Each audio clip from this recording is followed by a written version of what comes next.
Here comes the, here comes the, here comes the. Y'all don't really want it like. Here comes the, here comes the, here comes the. Y'all don't really want it like. It's too easy.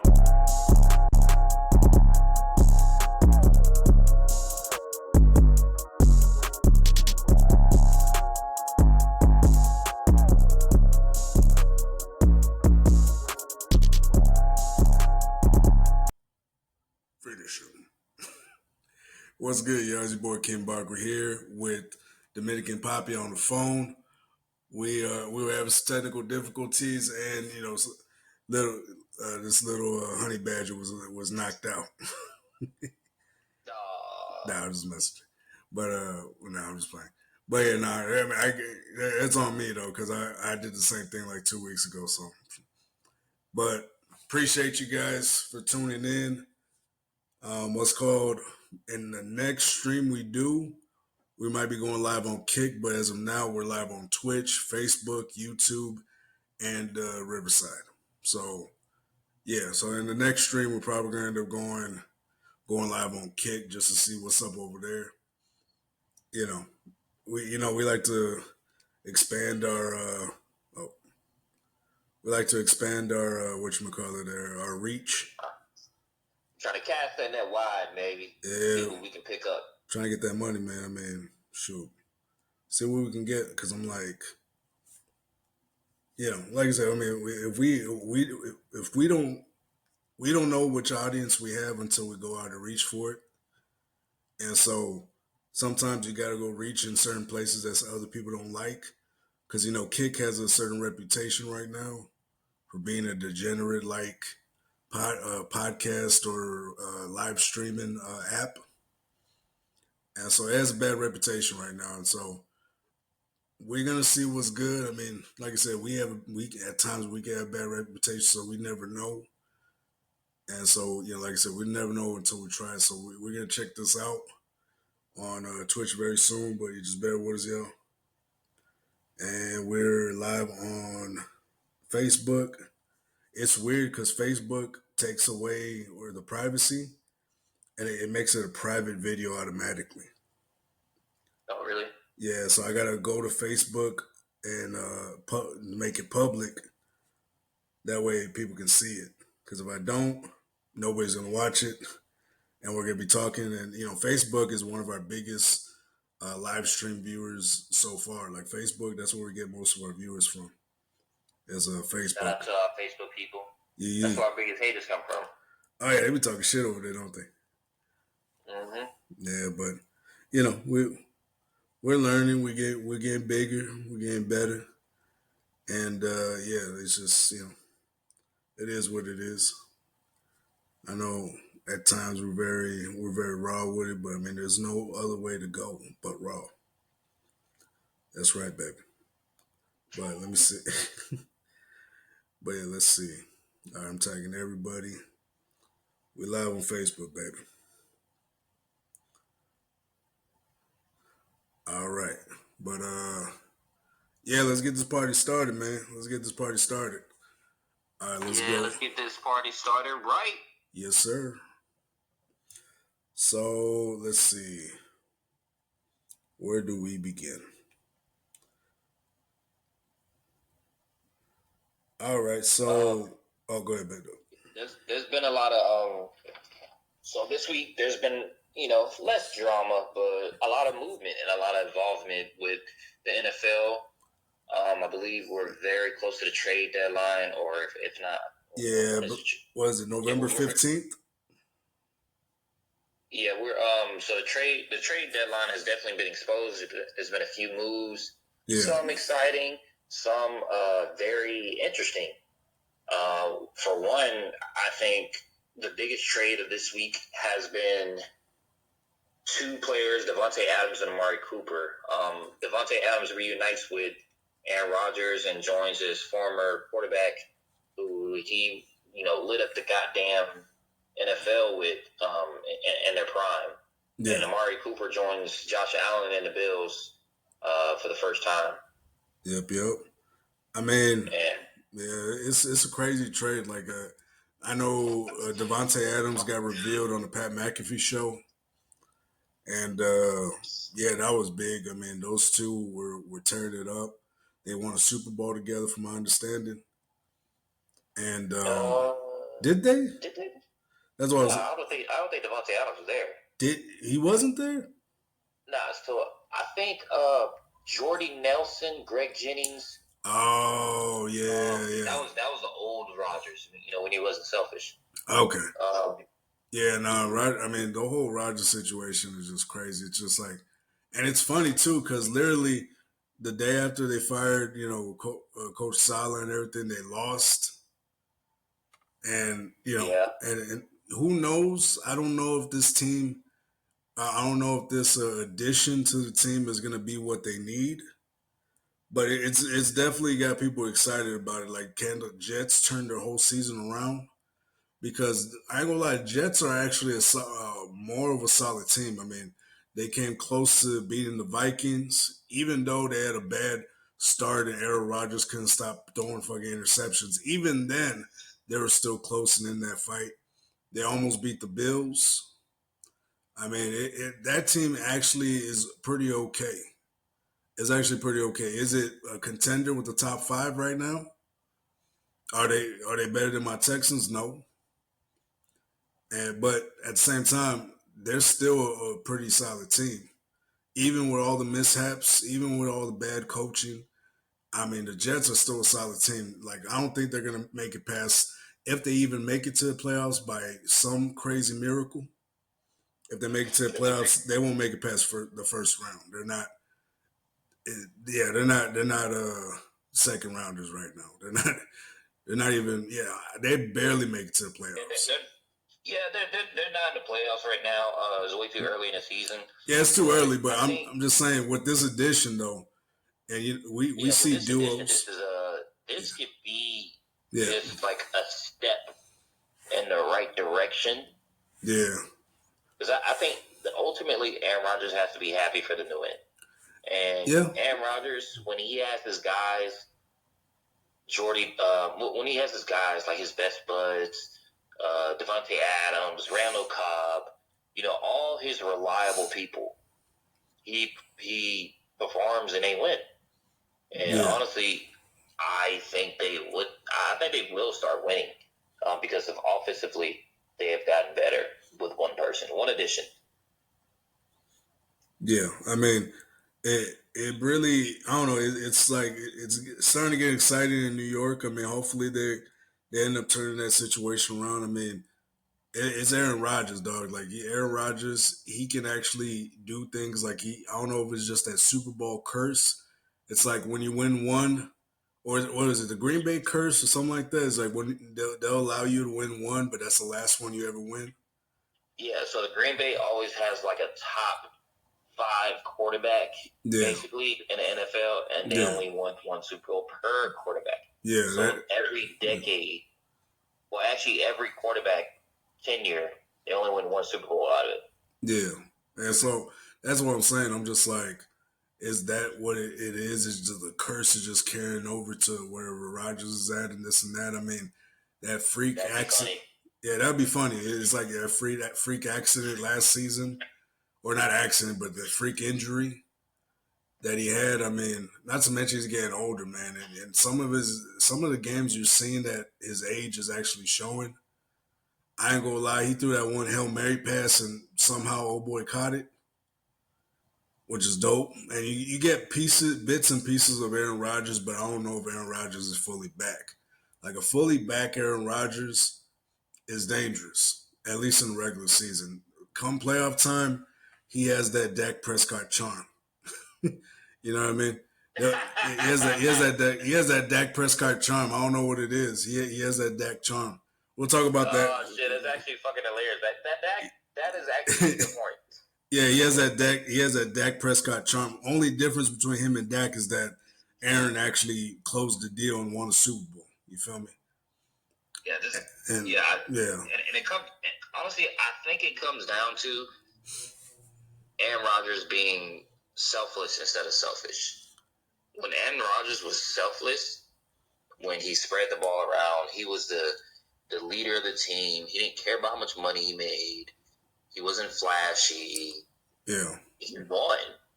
He won with Mike McCarthy of all people. Yeah. And you know what I mean? Like he at that time would look like the best quarterback to ever play for the Green Bay Packers, and the best quarterback in the league. When your league is full of goats like Tom Brady, Peyton Manning, Ben Roethlisberger, Ben Roethlisberger had to play against some dogs at quarterback. Yeah, I mean, but the thing is, his division though, that's the thing where Aaron Rodgers got exposed in the playoffs was that his division, as great of a division that the NFC was, he didn't really have major competition like that. Not like the AFC. The AFC in his prime, Peyton Manning, Tom Brady, Phillip Rivers, did I say Peyton Manning already? Yeah. Okay. What's his name? I forget his name. What? I'm tripping. But anyway, Ben Roethlisberger, duh. Yeah. And so that division was so competitive, like about, what was it? Good to say about 10, 15 years ago, back when it was really competitive. And so that's when, that was the most competitive league. And so on the NFC side, he didn't really have much. I mean, you have some talented quarterbacks to go against. He had a young Kirk Cousins over in Washington. He had, what's his name? Teddy Bridgewater, who was still getting the hang of the quarterback position. That's when he was actually solid. I mean, you had all these quarterbacks in the NFC that were halfway decent, but they were not at the level of Aaron Rodgers, though. You know what I'm saying? Yeah, and so, he definitely didn't have the competition. Yeah, he lost always. And the thing is, he always lost though. After that one Super Bowl, it was it. Like he was just losing the NFC, and he couldn't stop losing. And he couldn't stop. And so, like I said, shit, he did have Drew Brees. Oh yeah, he did have to go against Drew Brees, but Drew Brees too. I ain't gonna lie, not saying, not talking shit about Drew Brees' career, but he won at the right time against the right team. It was everything was lined up. You get what I'm saying? Yeah. That year, everything was lined up perfectly. The only other time Drew Brees could have gone to the Super Bowl was probably back in 2019 when that team was crazy good. That was probably like his last years there. Yeah. And so, that's back when that team was like the last time that team was solid was back then, back in 2019. They got beat by the Vikings, and Stephon Diggs scored that damn crazy touch. I remember that shit. Yeah, I remember that. They were literally supposed to go to the Super Bowl that year. Yeah, they were favorites, but man. Oh, and then also I guess you could also throw in Matty Ice. But Matty Ice, he still just wasn't there at the level of Aaron Rodgers. Like, he had his shot at the Super Bowl. It just wasn't there, yeah. But, I mean... he had a shot at the Super Bowl and just got his ass whooped. Yeah, I mean, he had a whole 25-point lead and still lost. You know what I mean? And so, bro, like, when Aaron Rodgers now come to AFC, now he's the old head now. All the greats are gone. He's going against all these young, fresh talent. I mean, can he lead this team to a Super Bowl? I highly doubt it. Just because of how much competition there is now in the AFC, he has to deal directly with the Steelers. They got to get past them still. They got to deal directly with Baltimore, the Bengals. I mean, there's just so much competition in this division, man. Like, I don't know if he can get past them young boys. I think he can. I don't think the Bills are that. Oh yeah, the Bills too. In the regular season. So I think he can win a division this year, but it depends on how, like the other side of the trade. It depends on how good Amari Cooper, Josh Allen is a mix with, because we remember Amari Cooper, he never did well in the cold. So and where did Amari Cooper go to again? He went to the Bills, right? Yeah, Amari Cooper went to the Bills. Okay, and so now we're gonna see him. He's probably not best in the cold, but he's going to even colder place in Buffalo, so he's gonna have to get used to it. It's not. Hey, what's good, y'all? What's good? Welcome to the Too Easy Podcast. What's good, man? Welcome. Shout out to everybody on Twitch. I'm sorry I'm not there. I'll be there next time. I'll be there tomorrow. Yeah, shout out to all the people out on Twitch. Mr. Hip Hop Head, what's good, man? Yeah, bro, we just talking some football. But yeah, man, Aaron Rodgers, man, I don't know if he can lead this team, even with Devontae Adams, and not to mention an aging Devontae Adams, to say the least. You get what I'm saying? He's getting older too. So it's like, what do we really want out of Aaron Rodgers with this trade? Like, what are we really gonna want out of Devontae Adams? Because of course we're gonna want him to go crazy and be a high productive, but if Aaron Rodgers can't get him his passes, the passes that he likes, which I'm pretty sure he can, but if he doesn't, then is he gonna just give up on that team too, or retire, or what's gonna happen? Because he's probably, other teams probably don't want him right now. Devontae Adams?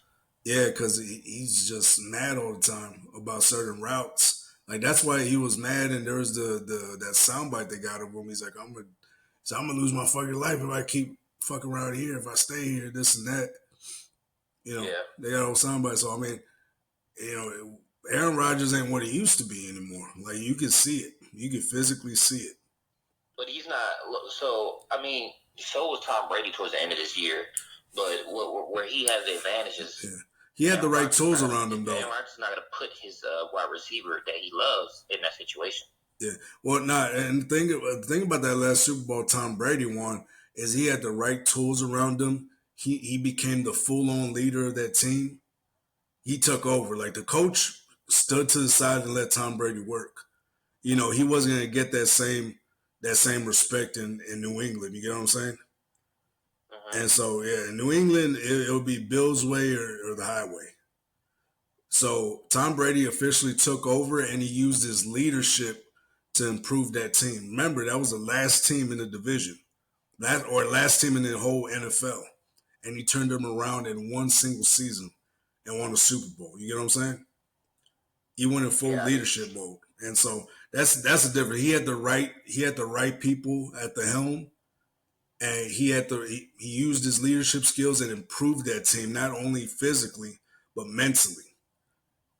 And so he turned them into a machine. That's why they won, because, that leadership, that mentality of Tom Brady is something, is a different beast. But I don't know. I don't see the same from Aaron Rodgers. He's in the sideline by himself with his head down, wondering, oh, shit. Where is this all going wrong? Like, you can see he's talking to himself in his head. Yeah. And so with him, and then not to mention just getting in the coach's face and shit, I'm like, dog, like, he's a diva right now. He's like, right now the only thing Aaron Rodgers is writing off on is the name that he had. He's writing off his name and his name alone, and with the Jets right now. What it used to be is what they're looking for, but I don't think he has it no more.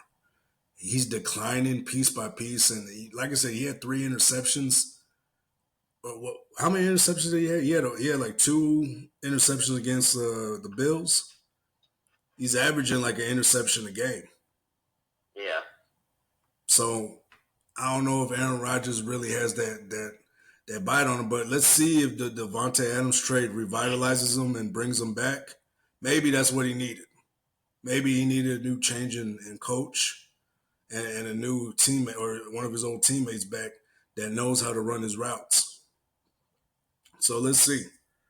But I think we can move on from there. And as far as Amari Cooper going to the Bills, I don't know how much of a difference it's going to make. Like I said, Amari Cooper is pretty okay wide receiver. He's not in the top 20. Yeah, he's not in the top 20, but he's going to get you those yards. Amari Cooper's a very reliable wide receiver. Yeah. Him going to the Bills, A lot of times those Bills wide receivers, either their routes aren't crispy enough to get open, and some of them drop the ball. I mean, we saw when the Bills and the Texans faced off. Yeah, it really was. Yeah, those wide receivers are not like true number one wide receivers. No, so he was getting pressured nasty bad. Yeah, so that's what I was talking about last or early a couple months back, is that he's going to get exposed. Yeah. And so he went against okay teams in the beginning, but then that team got exposed nasty because at the end he can always chuck it up and rely on what's his name, Stephon Diggs, to grab the heads up.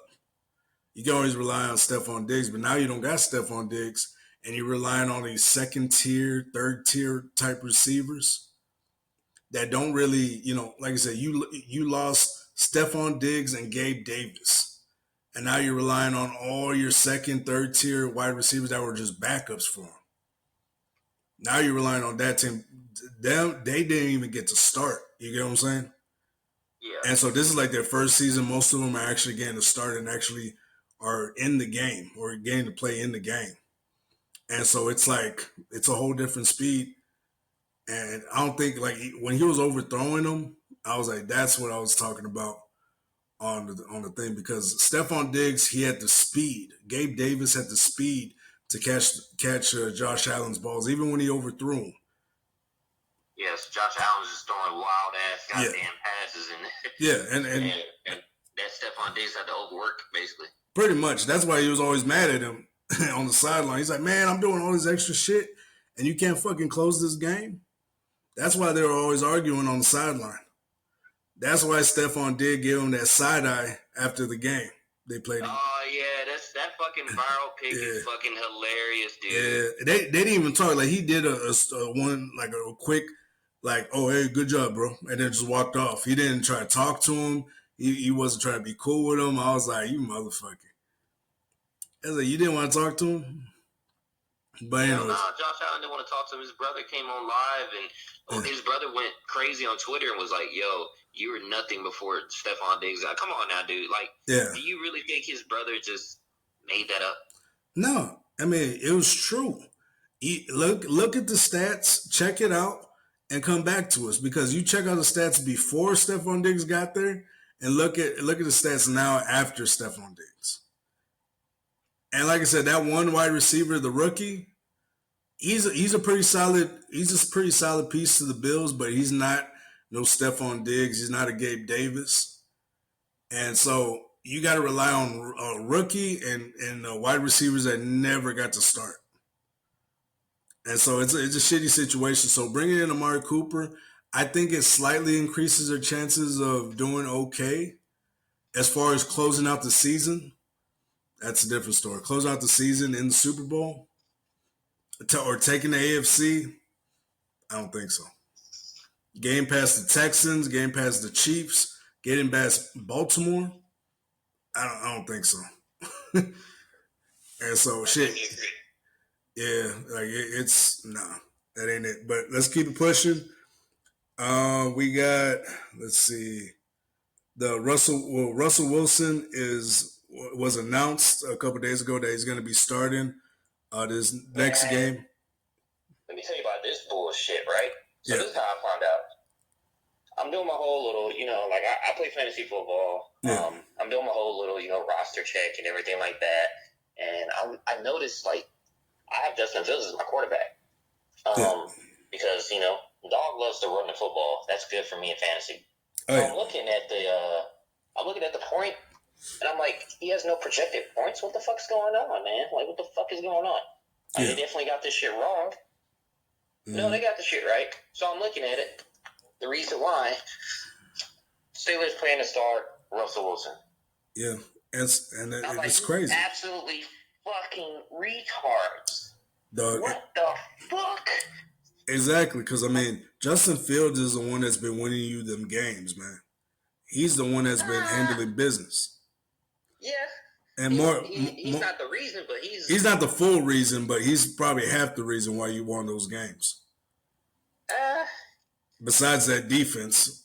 Yeah, I was gonna say that defense definitely is the reason. Yeah. But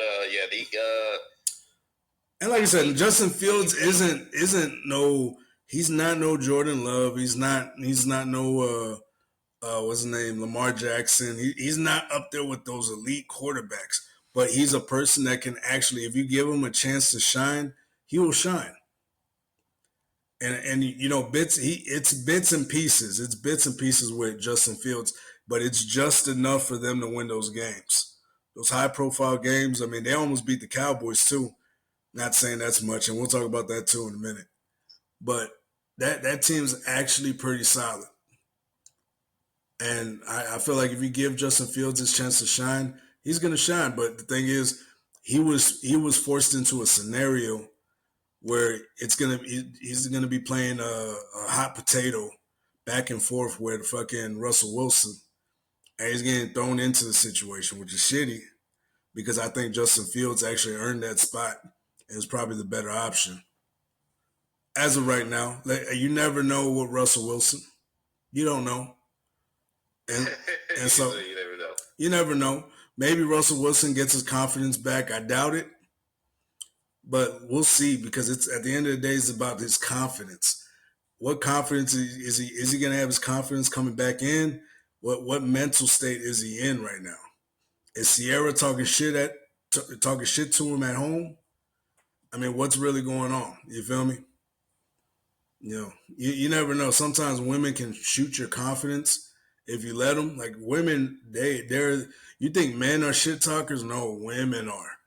They'll talk about the most lethal things or most fucking personal things that you're sensitive about, and they'll use it against you. Oh yeah, because Russell Wilson's a sensitive man. He's a very sensitive man. I know this because last year, I think it was last year when Denver was playing Detroit, right? Yeah. Freaking, they started during the warm up. They started playing Future songs. Like it was back to back. I remember that. Normally, Future is a song you would play for a warm up and everything like that. Yeah. But they were playing that shit back to back. Yeah. It's like, oh, okay, okay, another Future song. You know what I'm saying? Like so his sensitive ass, right? His sensitive ass goes inside, and maybe he was done with his warm up. Maybe he was, but his sensitive ass went back inside and, warmed up from the inside instead of outside where they're playing. They fucked up his mental state. And then they fucked with his mental. Yeah, so that right there is an emotional man. Yeah. And so that's the point I'm trying to make. True. That's true. Like he probably is. Like, you don't know what kind of conversation him and Sierra have back at home. She probably says, you know what? Future was bigger than you. She could be saying some crazy shit back at home and you don't know it. Wait, what do you mean by that? Yeah, Future was bigger than you. Like, that means two things. Yeah, I was about to say that. That means two things. That means two things. They're both famous people. And obviously, Future's a lot taller than Russell Wilson. Oh, shit. Yeah, he is. He's 6'4", right? Yeah. Oh, shit. That means three things now. Oh, shit. But yeah, no, I mean, fucking, like, you don't know what kind of conversations they're having back at home with the kids. You're not my dad. My dad said you ain't shit. Fucking, you don't know what. Hey, Barco, you fucked up. Hey, I was talking about this the other day, man. Like, motherfucker, especially when you're raising somebody else's kids, those kids can be ruthless too. They don't give a fuck. I don't care. I love my daddy. My daddy, he loves me. He said, you ain't shit. He said, as soon as he gets out of prison, your relationship's on the rocks. He said, your relationship with my mom is on the rocks when he gets out of prison. I love my dad. Or it's like that one video with that girl. What's called with the stepdad's fixing the bike. And she's like, he said, but I love my daddy. My dad's in prison. I can't wait for him to come home. So that do be fucked up. I ain't gonna lie. Like, so he might, he definitely might be in that situation where he's emotionally getting beaten. Yeah. But we don't know. Yeah, we don't know. Like I said, this is just me talking shit. Like, we don't know what's really going on in those homes. I mean, we don't really know what's happening. Like I said, I mean, his confidence can be shot. And right now they're trying to ease him back into the game because, you know, when you're emotional, when you're emotionally compromised, you know, you can go to a dark place. You feel me? Yeah. And so you don't know what kind of mental he is. Like I said, he could be fighting with Sierra every night. She's like, I can't stand your ass. Fucking weird. She be talking shit to me. He's like, at least Future knew how to make love to me. Yo, she be saying some crazy shit probably. You know how black women argue. You ain't shit. That's why your grandma died. They be saying some crazy fucking shit. I've heard it too. Yeah. I've heard it. They fucking argue horribly. Oh my goodness, man. There's this one homeboy I had, and he was arguing with his girl. Bro, I was trying to tell him to get the fuck out of here. I was like, man, let's get the fuck out of here, dog. No, man, I need to talk to her, bro. I need to talk to her. I was like, bro, she don't want to talk to you, dog. Let's go. No, bro, nah. And then she's like, I'm glad your grandma died. That way I don't have to hear her stupid. She said some crazy shit. I was like, yo. That happens when you stop like correcting a woman and you stop telling a woman like no, you start doing everything she says. That's what happens. Women will go as far as they can just to see how far they can push. Women they'll spit in your fucking drink. Oh, yeah. Just to see how much they can disrespect you without you doing anything about it. Oh yeah. So it's just like I've seen this shit. I've seen a woman spit in a man's drink. Oh yeah. Her husband's drink, and I'm like, what the fuck is wrong with you? And I'm like, I'm like, yo, why the fuck would you even do that? Yeah, because I mean, you don't see. Yeah, because you don't see any like pictures or any more videos of Sierra and Russell together. Yeah, you don't see. Why do you think that is? Oh, because you remember they're the premier couple, they're the premier blended family. Remember all that? They're promoting that shit like crazy. Fucking Russell Wilson was doing the Running Man on Nickelodeon and shit. He was hosting that shit. They were like the premier couple for like almost like 5 years. Yeah. And then after Sierra started showing her titties, or when she started showing her titties last year, and then she did that single woman's anthem that everybody said was trash. Fucking, yeah, it was trash. Yeah, it was garbage. So I don't know what Russell's going through, and I know we went off topic, but fucking if Russell's going through any of that shit, it makes sense why his fucking mental ain't there. Yeah. And so, like I said, I mean, the fucking Steelers, I mean, they're facing the Jets. So let's see if Russell comes out and actually plays the way he usually plays, or used to play at least. Because if not, like I said, Justin Fields is going right back in. I know Mike Tomlin. Yeah, Mike Tomlin, he ain't playing that bullshit. Like, hey, motherfucker, I'm putting your ass in. Yeah, he's like, hey, let's try you out since we spent millions of dollars on you. Let's try this shit out. And so let's see. Because this is the last chance Russell Wilson has. This is his last big chance, his big opportunity to come back and be the quarterback that he used to be. But if he doesn't capitalize on this, it's over. So all that pressure is probably setting in for him right now. I don't know. Let's see what happens. But let's move on to the next one. The Cowboys. Let's have a moment of silence. 5-second moment of silence for the Cowboys. You know what? No, I'm not gonna do the moment of silence. Let's keep pushing. But yeah, we'll interrupt that because they don't even deserve that. What's called? Yeah, it was a travesty in Dallas for the third or was it one of the third home games in a row? Well, they got blown out, yeah. Or they lost. That's embarrassing, dog. Oh, yeah. That is absolutely embarrassing to get blown out at home. I don't know why the NFL gods set that up for him, but no, that was revenge. That was revenge. Yeah, that was strictly That was personal. That was a personal game for him because Mike McCarthy, his smiling ass was acting like everything was all good. Shit wasn't happening. And I was just like, dude, like your ass is grass at the season. Nah, he probably not because he's gonna probably kiss Jerry Jones' ass. He's like, "Come here, Jerry, bring that wrinkly ass over here. Come on, I'll kiss the wrinkles." But he's we'll like, smooth them wrinkles out. Oh yeah, but fucking yeah, bro. Like Michael McCarthy is probably gonna be gone. What's his name? Dak Prescott. They're probably gonna try to trade for him to see if anybody wants to pick up his contract. Probably not.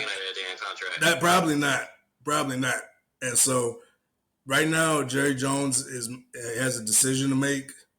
Like I said, I don't think Jerry Jones wants to fully make that decision because, Jerry Jones, he's like, I'm always right. I knew this. Like, he was taking it personal when his own radio hosts were asking questions. Yeah, like, what kind of fucking shit is that? Dude? Yeah. Like, you picking on a radio host? He's like, I'm going to get other people. You threatening to fire them. You know what I'm saying? Yeah, you picking on a radio host, dog. And that's how you know you have no accountability. And granted, he's a billionaire, so what I look like telling him what to do? Yeah, no, true. Like, trying to be like, true, being the mature man. You know what I'm saying? Compared to him. Yeah, but in the terms of competing and actually being the best team in the league, actually America's team, what's called? I mean, you gotta fucking ask the questions like, what's going on? What's wrong with this team right now? One, we do not have a run game. Ezekiel Elliott isn't the guy. It was nice bringing him back for the first couple games, but he's not the guy. And what's called? Two, you have a quarterback that finally has his money, but what's his name? He's not doing shit. Like Dak Prescott, he has a horrible completion rating. He has one of the worst in the league. His completion rating is ass right now. I mean, even him and CD Lamb they don't have chemistry anymore. CD Lamb was cussing his ass out in Pittsburgh. What's his name? Like that team is all over the place. They don't have any true options really. Like they're betting the whole house on CD Lamb and Dak Prescott having chemistry and going crazy. Now that shit is shot. So now they got to figure out another way to fucking win games without those two, pretty much, because Dak doesn't have anybody. I mean, Brandon Cooks is pretty nice. Turpin is pretty okay, but they're not the ones that will win the games for him. You get what I'm saying? Like the big games that count, especially in the playoffs, like this ain't it. And so right now the Cowboys are in a dire situation. Whether they're going to have to start looking for, they're going to have to he's probably going to have to make a big decision this come trading deadline. If I was Jerry Jones, I'd be like, listen, I'm not going to trade y'all, not this season, but this is the last season y'all have. I won't trade him. Like I said, since the season's already started, it's not guaranteeing that if you trade him, you're going to have a better season with whoever you bring in, whoever can even take up that contract.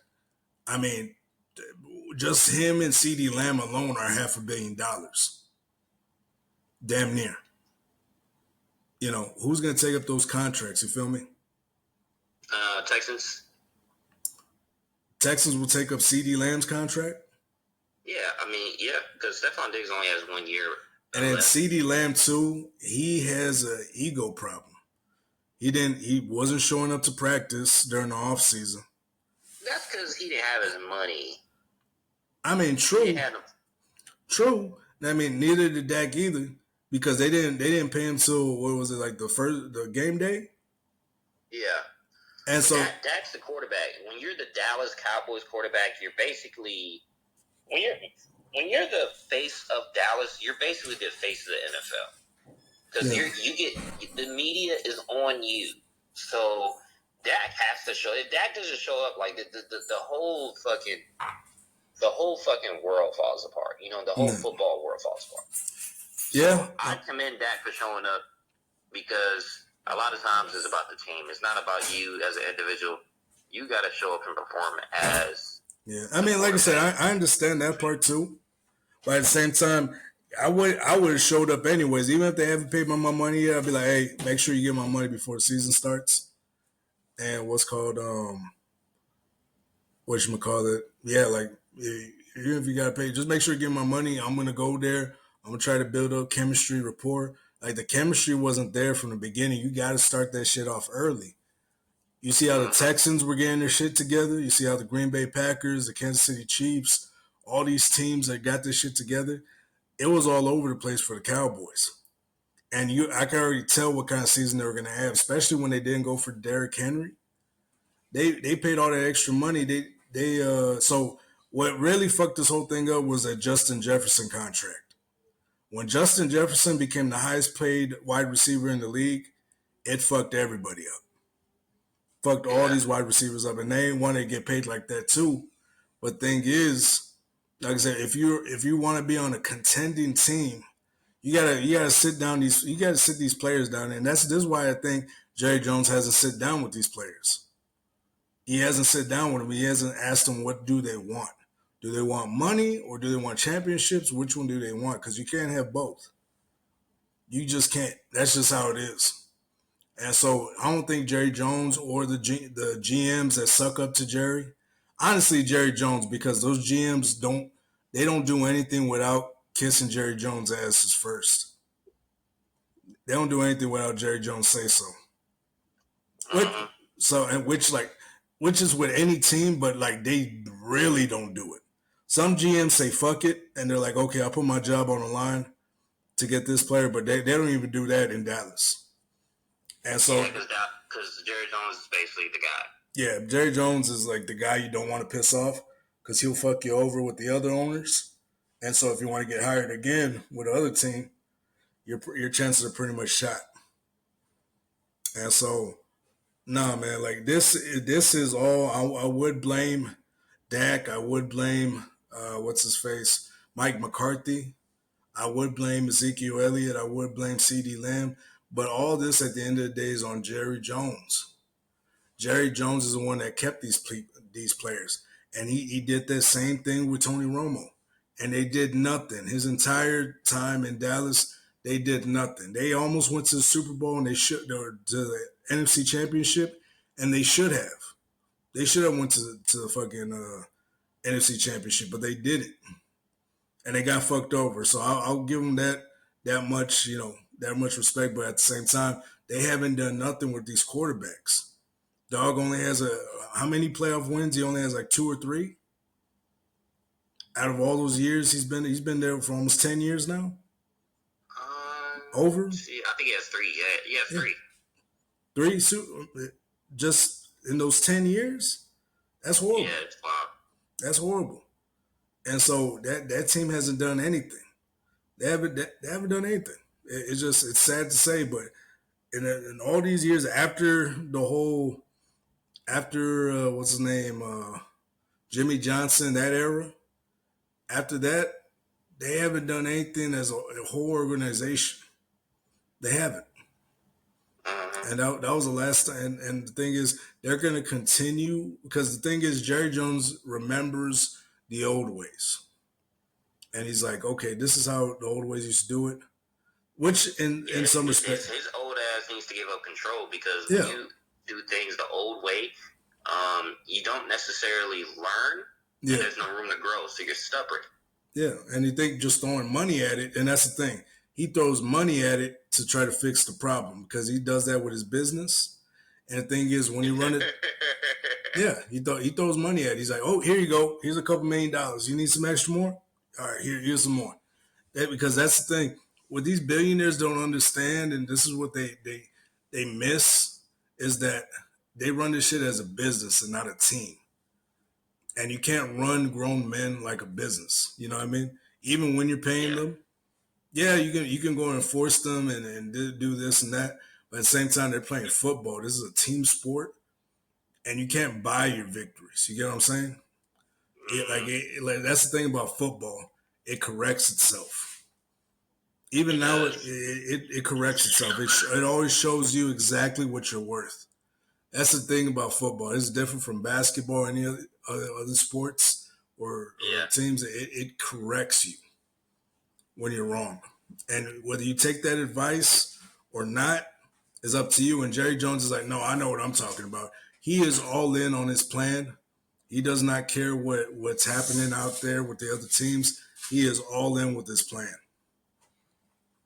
And so when you have somebody like that that's not willing to change or move on, from that plan, you're going to have the same thing every fucking year, year after year.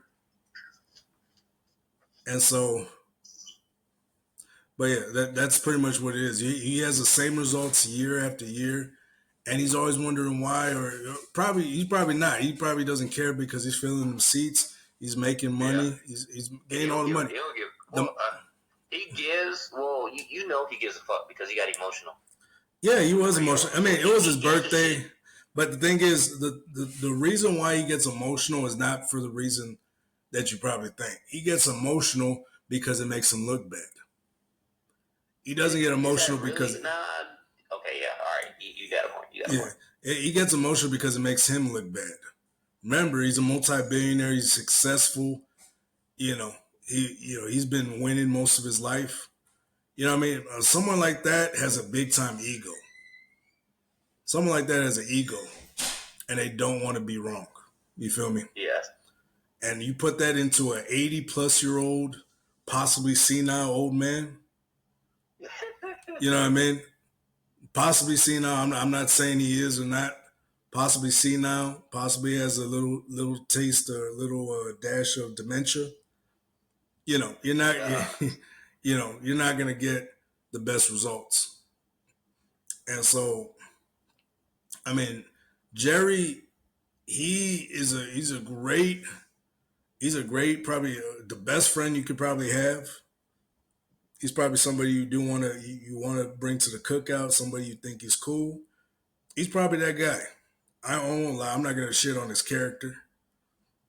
But at the same time, when it comes to running a team, you need to listen to you need to listen to the people that actually know what they're doing versus forcing them to do it your way, whether it's right or wrong. You get what I'm saying? Yeah. And that radio show video with him talking to his radio show host kind of showed me what kind of man he is. He doesn't want to be told he's wrong. He literally said that in the video. You're not gonna tell me what I did wrong. Yeah, he literally said it, and so it kind of proves my point that he doesn't want to be told when he's wrong or right. That proved my whole point. Richard, welcome to the club. And so he doesn't want to be told when he's wrong. And he has money to back it up, though. When you have money and you have you have those little kid emotions, you don't want to be told you're wrong. This is the results of that shit.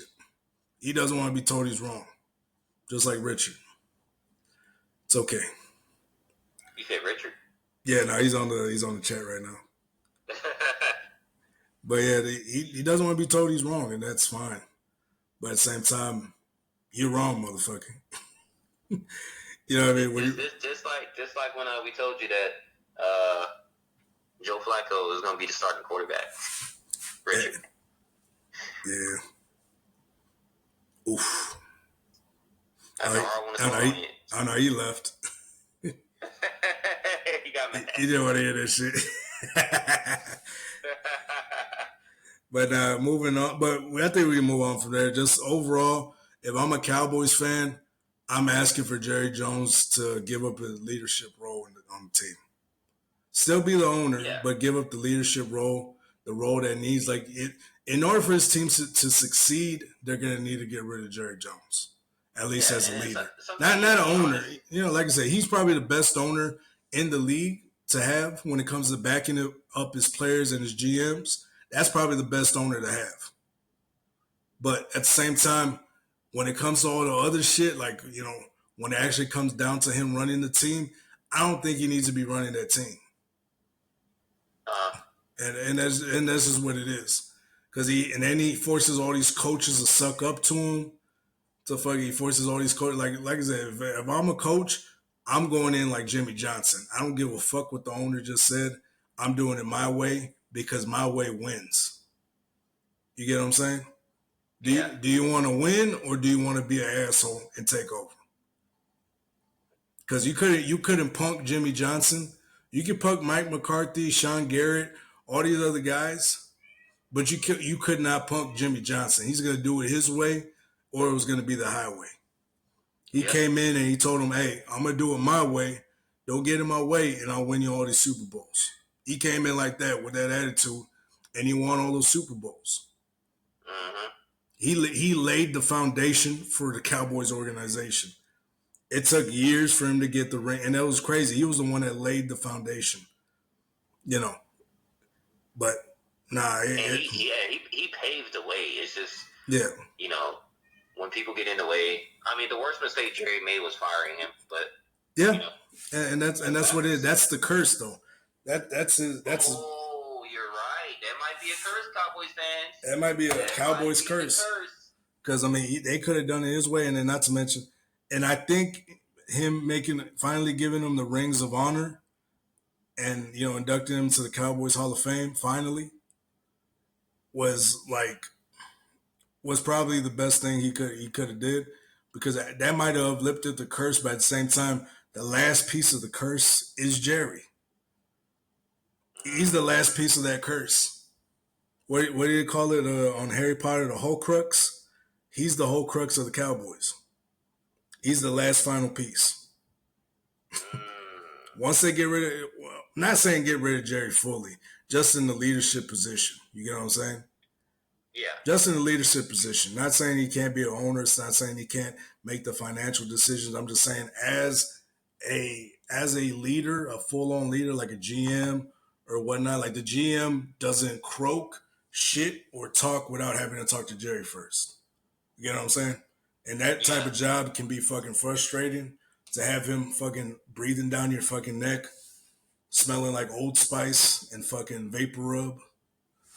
And fucking, you smell like Old Spice and Vapor Rub and some $30 hookers he probably used earlier that day. Yeah, Jerry's a party animal. Jerry is a party animal. But yeah, it might be time for new leadership, though. It just might. Or not just might. It actually is time for new leadership. Because if you don't, like I said, if you don't get rid of Jerry, it's going to be over. And that's a tough decision to make as an owner. And I think there are CEOs out there that have done it before. You know what I mean? Yeah. There's CEOs out there be like, hey, the Walmart CEO, for example, a few years ago stepped down because he realized Walmart was losing a lot of money, and I'm making $100 billion a year.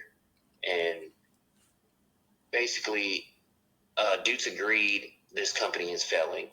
And I don't want to stop paying myself, so I'm just going to retire myself on my fat ass check.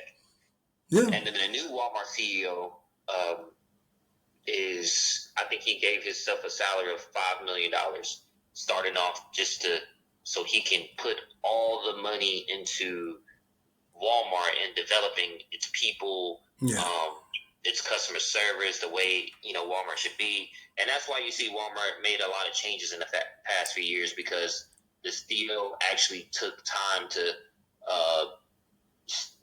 develop the company. The new CEO basically took time to develop the company, because the old CEO didn't really give a fuck. He was just taking a check.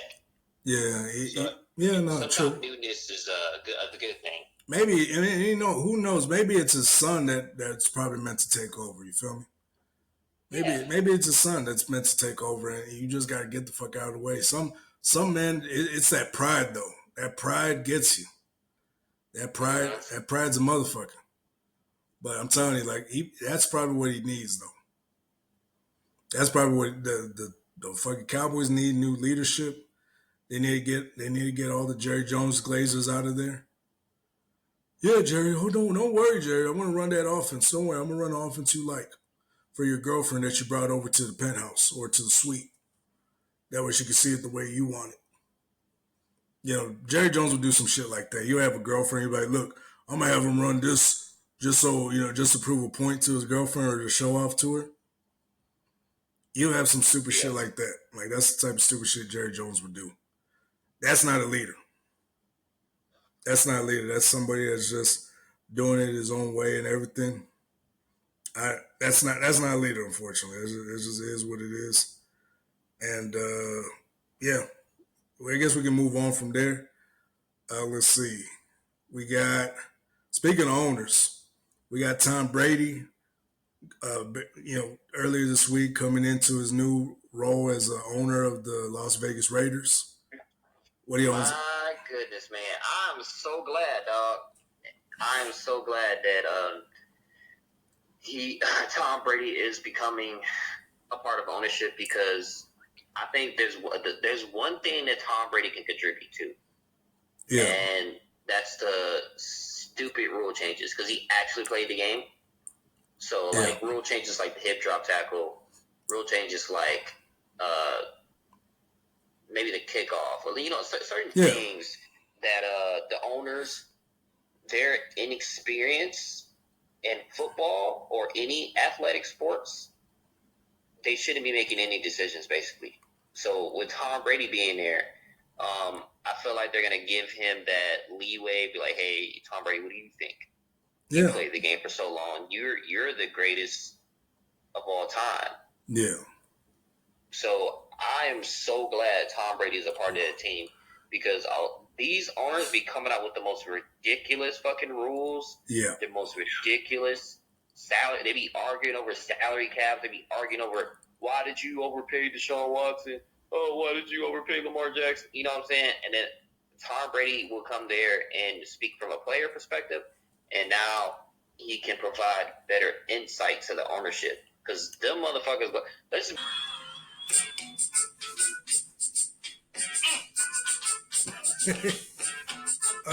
What's good? What's good? Hey, so thank y'all for tuning in. This is a commercial little break we got going on. Make sure to like, share, and subscribe. Go and do that now while you have a chance. Appreciate y'all for tuning in. This is a Too Easy Podcast, baby. It's your boy King Barco. Go and do it. Get it done, big dog. Like, share, and subscribe.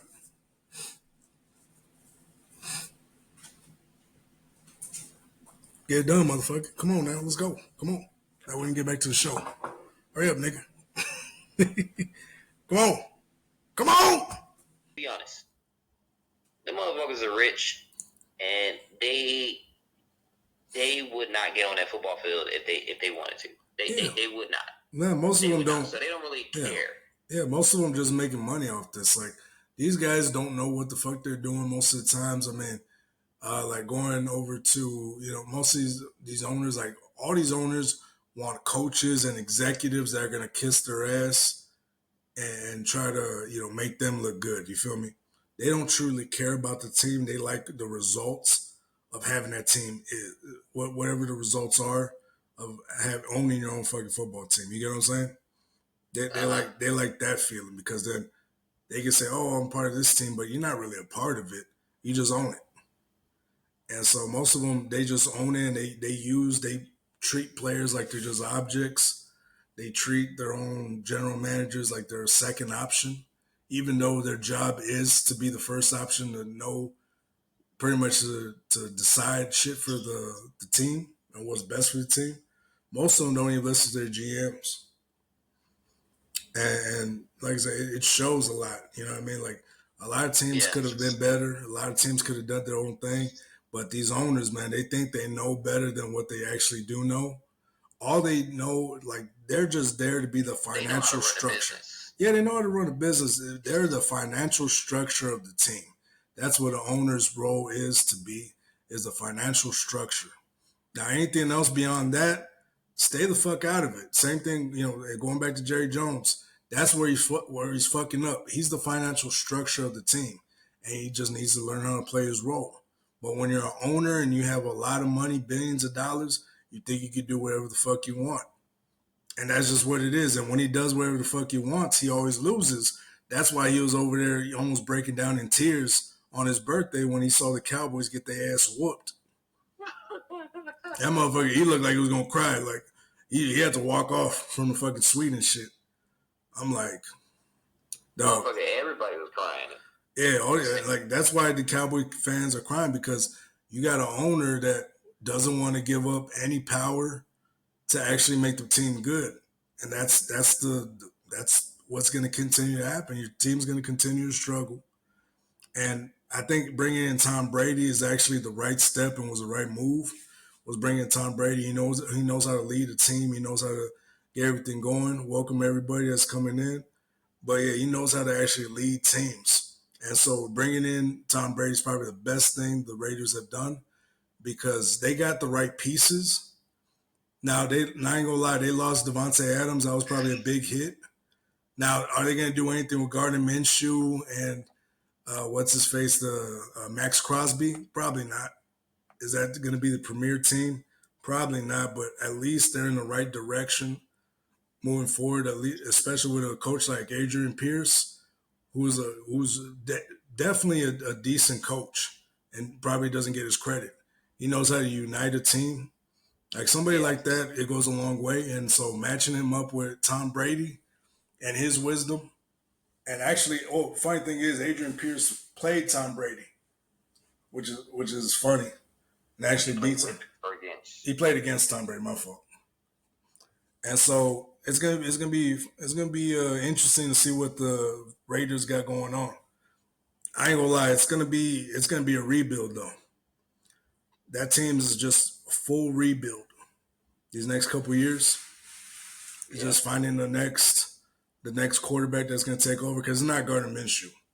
It's just not. I mean, he could probably take some pointers from Tom Brady, but it's not gonna be Gardner Minshew that's gonna take over that team and bring that team to the promised land. You feel might be Peyton Manning, Arch Manning Jr. You never know.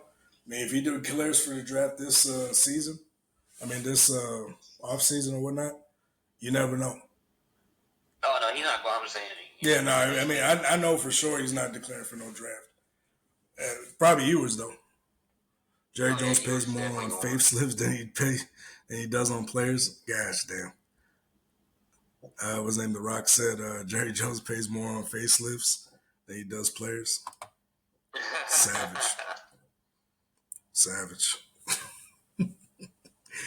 Yo, and it's true though. I mean, he's on the limelight. He's living the he's pretty much enjoying the fruits of owning a Cowboys team. He's enjoying the fruits. I think I muted it. My bad. But anyways, yeah, like I said, I mean, Jerry Jones is just enjoying the fruits of owning a team, which he should, but at the same time, he needs to understand that he cannot be holding that team down. He's an anchor. And so that's what you cannot be. And somebody like Tom Brady can definitely change your organization. And so, yeah, bro, like Jerry Jones, he's the anchor to his team. And I think, what's the name? Tom Brady could be the person that lifts the anchor off of the Raiders and actually makes them a good team. But moving on, speaking of the Raiders, Mark Davis. So now we're going to be getting into some funny subjects. Now, I mean, we're going to be talking about football, but I mean, at the same time, it's just little side shit like Mark Davis, the owner of the Raiders, the main owner. You know, and that's the thing about being an owner too. Like when you have so much money, it blinds you to make bad decisions or to not really see reality. A lot of these owners don't see reality. Just telling you up front right now, they don't see reality because they don't come down to the field. They don't actually talk to the players.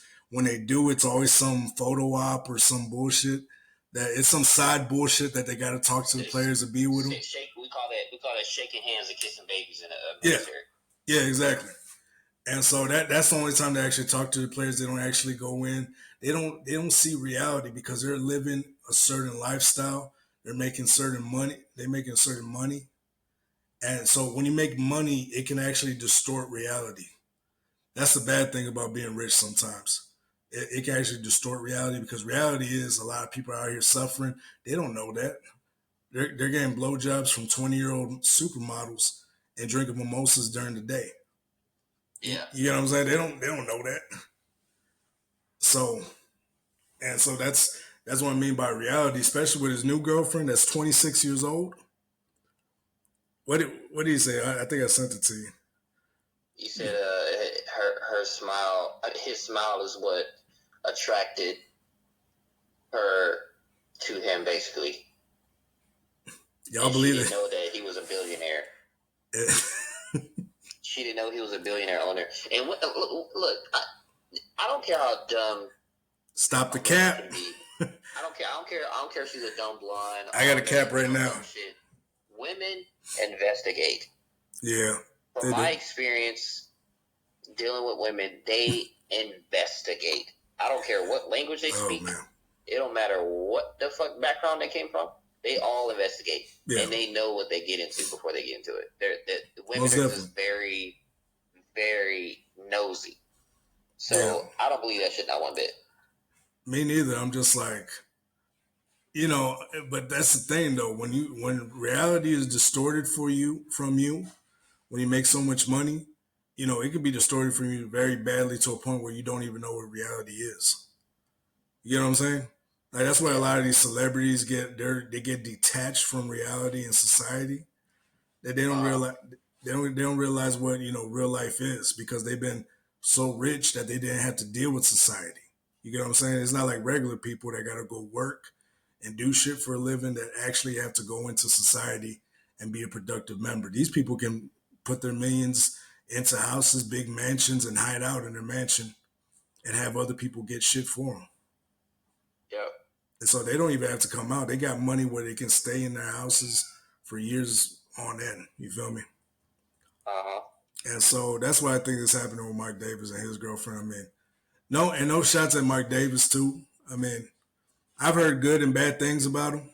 I ain't gonna lie. I heard good and bad things. I ain't gonna lie, he has a horrible ass haircut. Dog, get rid of that haircut, dog. That's one reason why I'm thinking he doesn't know what reality is, because that haircut is fucking horrible. Whoever did his haircut, that bowl cut haircut he has, terrible. That shit is nasty work. It's like a little child. It's like a child grabbed a bowl and started cutting around him, and he just fucking said, fuck it. Like that shit is horrible. Whoever did his hair, you should be in prison. Shame on you, goddammit. But yeah, so, I mean, somehow that smile won her over, though. Ugly ass haircut, old fucking wrinkles, fucking missing teeth that he probably just got veneers from. I mean, it's a whole bunch of bullshit. But yeah, somehow that won her over. And she didn't know he was a billionaire. Right. I don't know, man. You girls be so full of shit sometimes. Yeah, like I feel like sometimes women think we're stupid. Sometimes, and for good reason. Some of us are though. I ain't gonna lie. They can, if they can trick us, they will. And they know if they know we're vulnerable or gullible, they will use that to their advantage. And most men, we're simple beings. And if you give them an option to have a simple life, they'll take it. Yeah. And even if they don't know they're being fooled or being tricked, they'll take it. And so, yeah, it's crazy. It's hella fucking crazy. But I think we could go on to Travis Kelce and his ex talking shit.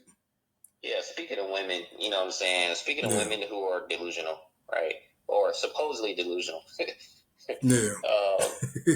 Travis Kelce ex has been getting a little buzz lately, you know? Yeah. And I ain't gonna lie, I've been on her train for the past year or so. I think I was just annoyed by the whole Taylor Swift situation, how they kept showing Taylor Swift during like all the Chiefs games and the Super Bowl. Yeah. I was kind of annoyed with that shit, but at the same time, I was a little bit right. Like the girl, like his ex physically looks better.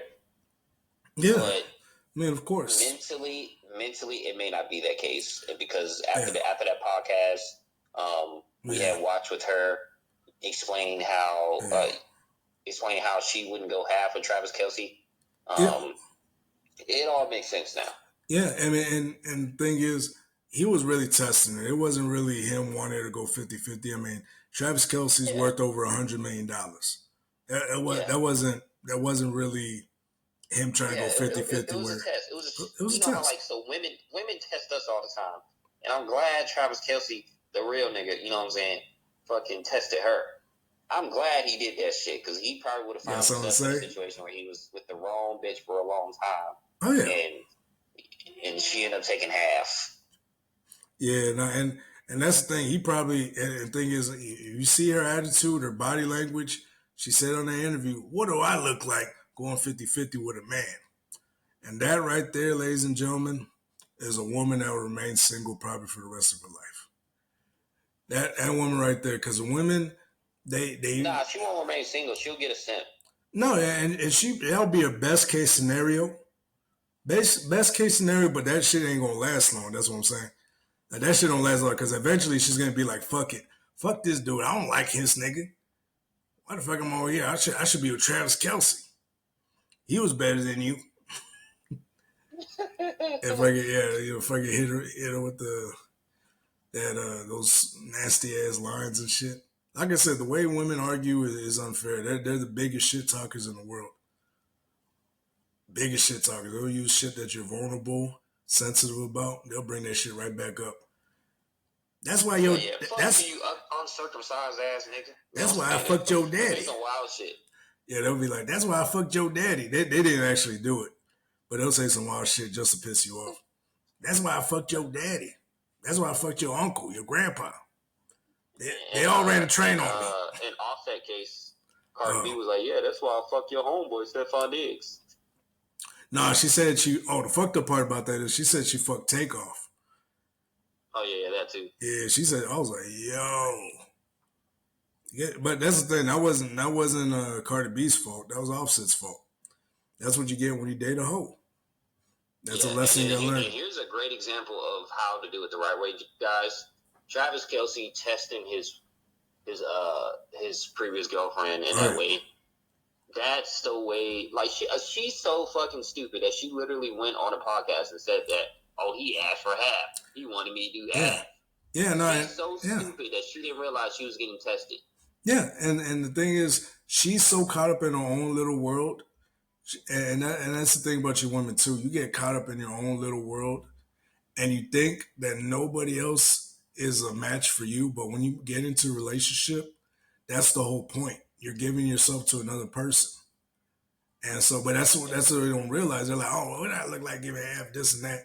You're literally giving your better half to the person. You get what I'm saying? And otherwise, what was that relationship about? Like I said, and like I said, she probably just saw the money. She saw the checks. She was like, "Oh, you gonna pay for it?" And he was like, "Nope." And that's the hard thing about being a football player, man. Like being as big as Travis Kelce is, you don't know how genuine these women are. You really don't, because some of these women could just be in it for the money. They say, "Oh, I don't want your money," but then when it comes to divorce time, they'll take half of it.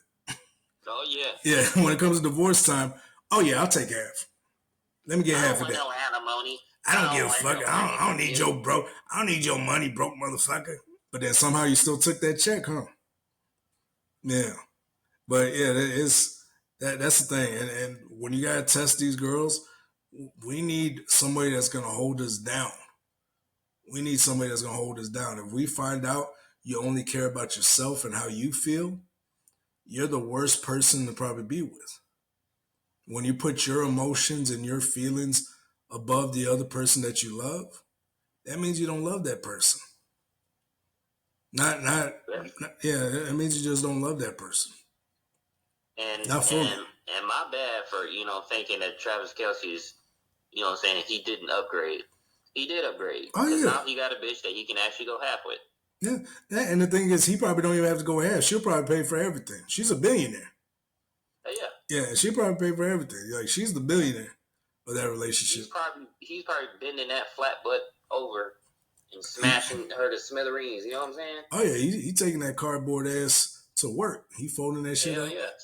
Like, he ain't fucking the side bitches at the same time. Yeah, he probably all that shit. Yeah, he probably got some side bitches too. I mean, that's Travis Kelce. I mean, all the girls want a piece of Travis. They want to taste the dick that's been inside. What's her name? Taylor Swift. They want it. They want that status. Like, oh, I'm the side bitch of Travis Kelce. That bitch don't know. I can end that whole thing now. I can end that whole thing. That's a wild fucking point right there. Oh, your family seen this? Yes. You gave it to them? No, they follow him on Facebook. Oh shit! Sorry, family. I mean, like if you're just new to this and you're coming in and watching this podcast, this is probably not the podcast for you. Yeah, it's probably like I said, we're an acquired taste. Like we're raw with it. We're very raw. You're probably gonna look at me funny the next time you see me. And so, we keep it real though. I mean, it's just that's really what it is.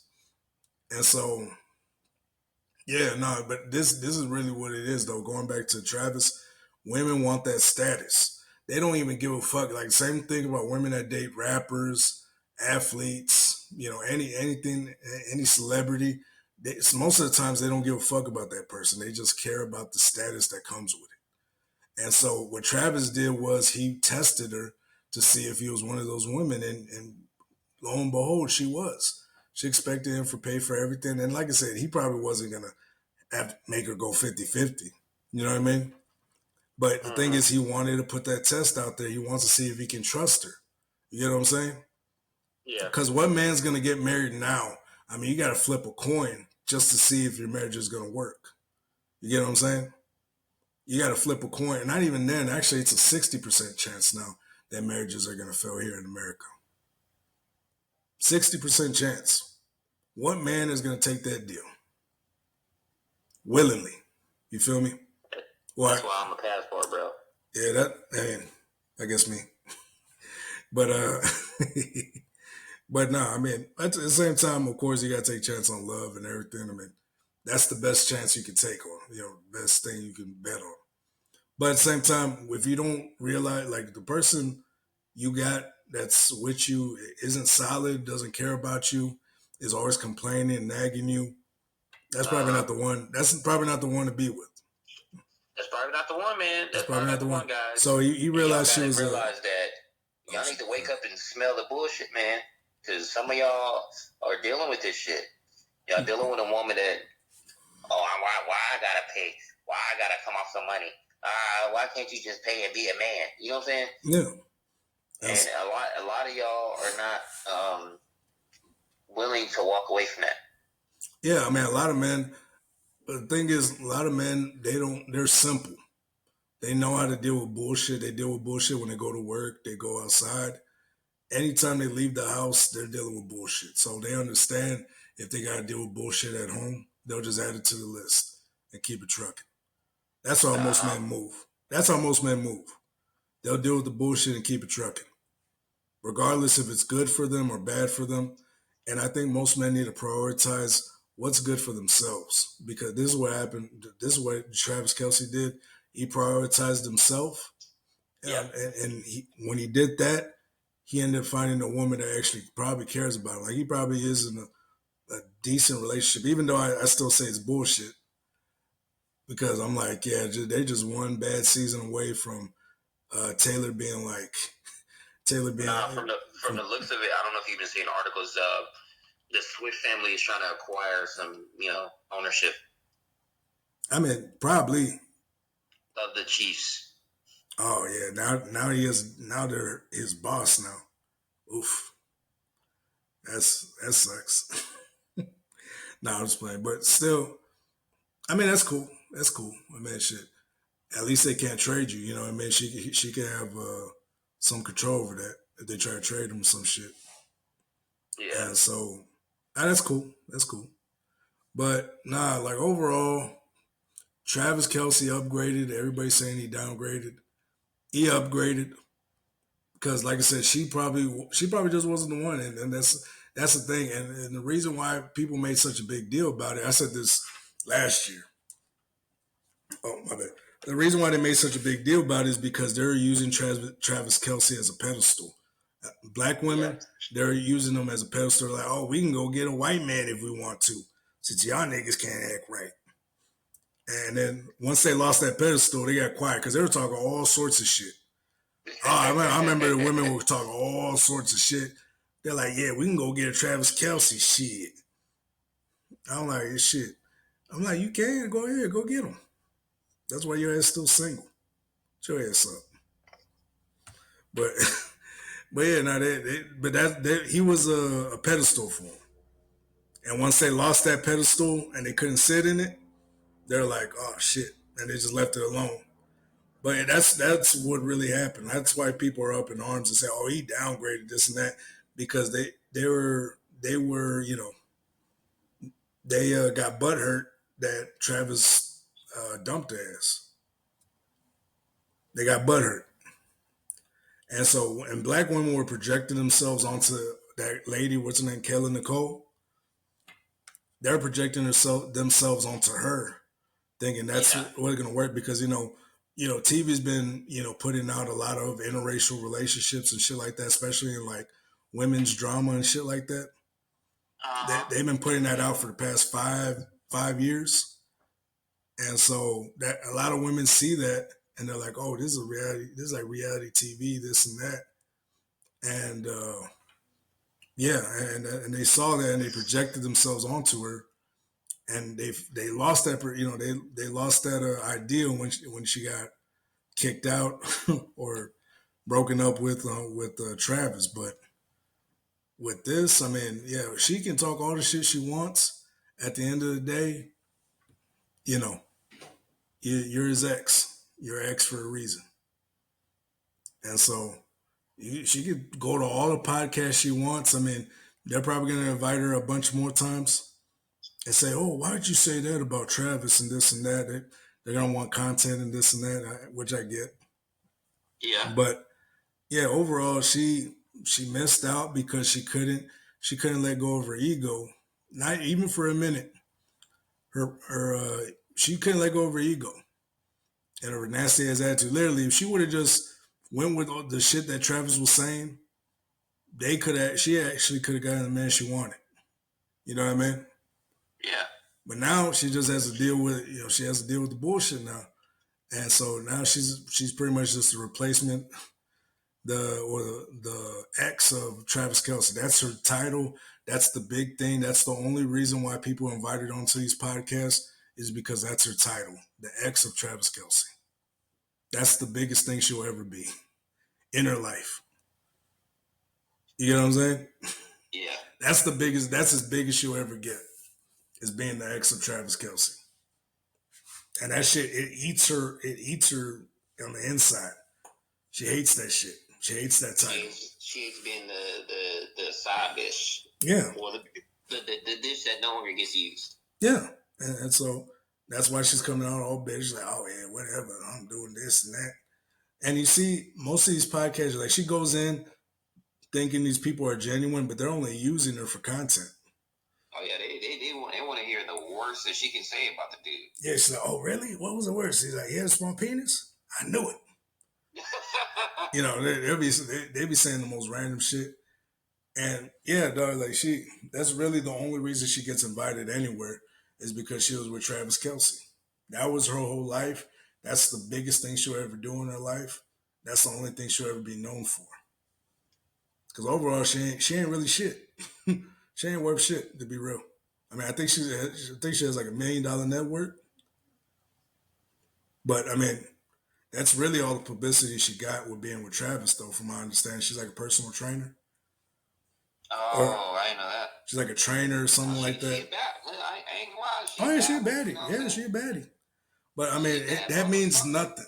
It means nothing. Like I said, if you don't have character, if you don't have a feminine side to you, if you're just always nagging, no wonder he left you. You don't bring nothing positive into the world. You're not inspirational. You're not nurturing. You don't have that energy on you. You're gonna be single, and you're always gonna wonder why you're single. And you're gonna listen to the social media, and social media has told women that it's okay to have a nasty attitude. Men will accept it. And unfortunately, in their life, they're realizing that we don't. At least not the men they want. Like I said, there's probably some simp ass nigga out there that's willing to accept it. He's willing to suck on your toes. Some weirdo. Oh my gosh, put your feet together. It's some fucking weirdo that never got pussy a day in his life. he probably got pussy one time being a simp, and that's the life he lives. It's just being a simp ass nigga. Yeah. Like, and at that stage in your career in your life, anybody villainizing Travis Kelce for leaving that hole, look at your own life. Would Travis Kelce have chosen you?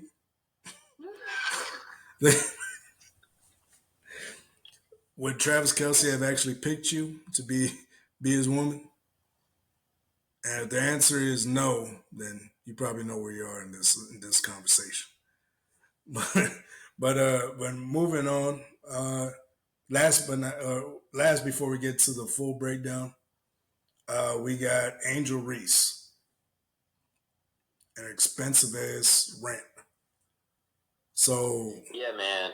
So go ahead. DJ Academics tweeted out Angel Reese can't.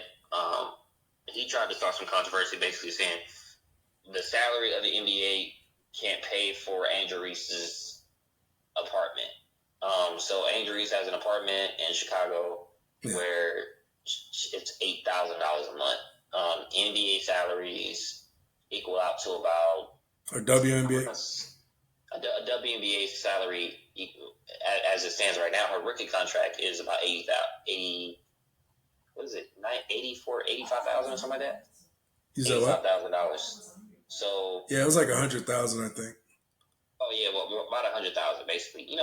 Basically is chump change compared to NBA, but yeah, it's basically this girl basically lives in a $8,000 apartment, making a salary of 100,000. I don't know, like to me, I'm like, why if you're the only person there and you live alone, why the fuck are you living in an $8,000 apartment? She's trying to keep up face because remember, she's the rival of Caitlin Clark. She's talking shit on a new podcast. She has to keep up face, so she spends above her means. This is what, and women are social creatures, so they feel like they got to be accepted by society. They need to be accepted sociably, so they can brag to the other women, or they can brag to society, saying, "Oh, I got this. I'm doing it just like an NBA player." You know what I mean? Because those are the niggas. Those are the niggas she's trying to date. Those are the niggas that she actually wants. And and I said this before. Most of these WA women, the best they're gonna get when it comes to men, or the men that they want, like NBA players, the best they're gonna get is probably being a side chick. That's probably the best they're gonna get, is just being a side chick. A glorified side chick. Glorified side chick. But they're gonna have to play their role. Like they're gonna have to be a role player in that household. Most of them are side chicks, man. They got side chick energy. They don't want to be the main one either, because to be the main woman means to be there day in, day out, being there with the kids, et cetera, et cetera. Most of them, they put their whole career, their whole personality is their career. You get what I'm saying? That's their whole personality. They never developed a personality for themselves. Their whole personality is their career. And so they want, and the thing, and which is fine. Like I said, that being a career woman is fine if you're not looking for a family. If you're looking for a family as a career woman, good luck. Hey, there's a lot of women that put their career over themselves, and they end up being those 40-year-old aunties that never had kids that sneak 20. Acting like I was just having fun. And then they go home alone. They go home alone to a barking dog. Love and Hip Hop just started. They're like, "Oh, Haagen-Dazs." Or they go home to a family that's not theirs because they waited too long to have kids, and now they can't have kids. Or they got side chick babies.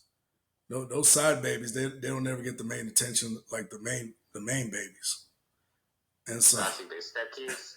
No, not step kids, like full on side babies. Like they were side chicks for other niggas that had families and had babies. Oh yeah. They have this baby on the side, so they're like side chick babies. That's what you call side chick babies. They're the ones that they're never were there with the main babies or the main kids, but they're there, and so they're just there raising them and just doing it by themselves. And that's what a lot of them are, is by themselves. There's no positive, light, and it's sad too. Like I see some whatchamacallit, some career women that put their whole career on the line and everything. And I saw them in college. They were like in their 30s, trying to give me advice on how to treat a woman and this and that. And guess what? Yeah. Those women are the same exact way. 10 years later, those women are doing the same exact thing by themselves, giving horrible ass advice to other women. You know what I mean? Or breaking up relationships or marriage, like especially your single friends. Never listen to your single girlfriends. Trust me. Single, or if you have a single sister or single girlfriend, never take their advice. Trust me. It is better. It is better you don't. A lot of girls destroy their relationships because they take advice from single women that don't have relationships or probably side chicks. And so that's the thing about the WNBA players. Like a bunch of these NBA players are fucking them on the side. That's why a lot of these NBA players like support them and say, "Go WNBA, like go watch a WNBA game, this and that." It's not a business thing. It's an actual like, oh, I'm fucking this player on the side or whatever, because they got access to them. Like WNBA players, they got access to NBA players because they're part of the same company. So a lot of them have the same access, and they try to, they NBA players, they try to, keep it under wraps. They end up falling in love with those broad shoulders because that's all they see during their games. And they're like, oh shit, there's a girl with broad shoulders that has a vagina. Okay, I can have sex with this one. Versus being with other men with broad shoulders. Like men on the road are just seeing broad shoulders every fucking day. They're seeing broad shoulders every fucking day, big ass muscles, tall motherfuckers in their face. Yeah. And then they meet the same thing, but this one thing has a vagina. And they're like, oh shit. Okay, maybe a little pastime. They already married, they already got kids and shit like that. I don't like. Oh, you saying like little okay, this. Yeah, that's what I'm saying. Like little in between. Yeah, a little in between. They're like, all right, fuck it. Yeah, I got it here. Now most of these NBA, I'm not saying all these NBA players are fucking them, but I'm just saying for a girl like Angel Reese that's doing this and showing her ass out every other game or every time she goes out, it's like it makes sense she's gonna be a side chick. I doubt any of those NBA players are actually. Not all of them. There's a few of them. Families and stuff like that. Because think about it. That season. How long is that season? Yeah, that season's long. It's 82 games, 85 games. Yeah, I don't think you can sustain getting pregnant and having a kid. I don't think you can sustain that. Oh wait, you mean that in the WNBA? Yeah. Oh yeah. Oh no, in WNBA I think it's less. I think it's like 50 games, 50 some games. But still, that's a lot. Like within the year, like there's only 356 days in the year. Yeah, so that's like a career. That's like a career where you're no shit. Like you're on the road most of the time. You're on the fucking road most of the time. Yeah, and so that's worse. That's worse than the military. At least in the military, you're not like At least you can. They give you certain breaks. Yeah, schedule wise, at least. Yeah, schedule wise. I mean. Yeah, like that's why most of these NBA players cheat. Like when people say this NBA player that was on the road for 200 days of the year was cheating on his wife the whole time, I'll be like, you don't say. You don't say. I'm like, these motherfuckers got a schedule all done out to a point where they tell their side chicks like, hey, I'm going to be in this city. They got side chicks in every city, some of them. You know what I'm saying? Some of them end up getting pregnant and coming out to light, kind of like what's going on with Anthony Edwards. Yeah, Anthony Edwards got a bunch of kids. Oh, I didn't know. Yeah, he has a bunch of kids. All his side chicks are coming out saying that they pregnant. Goddamn Tyreek Hill. He's a Tyreek Hill of the NBA. But yeah, man. I mean, listen, if you date an NBA player, a rapper, entertainer, somebody that's in that industry, he's probably cheated on you. Now, how you handle it, ladies, is going to be up to you. Like I said, you can stay, get the fruits of his labor, be there, support him, do what you got to do, and make sure he comes back to you. Or you can be mad and leave and get invited onto a podcast and talk shit about them. The choice is yours, like just like Travis Kelce's ex. So you got choices. You got choices, and I know you guys are gonna make the best one to your ability. And understand, this is a multi-millionaire cheated on you. This ain't the nigga you dated before him that was probably cheating on you too. Like man, like think about it. Do you want to get cheated on while wearing a Birkin bag inside a Lamborghini? Or do you want to be cheated on catching the Metro bus? You decide, ladies. You know what I mean? Like, there's decisions. You can make the adult decisions. Sometimes they're not the best, but sometimes these are the only decisions that are put forth in front of you. Now, are you going to get better than that player you're dating or the fame, whoever it is you're messing around with? Probably not. But hey, you get to decide whether you're going to be there or not.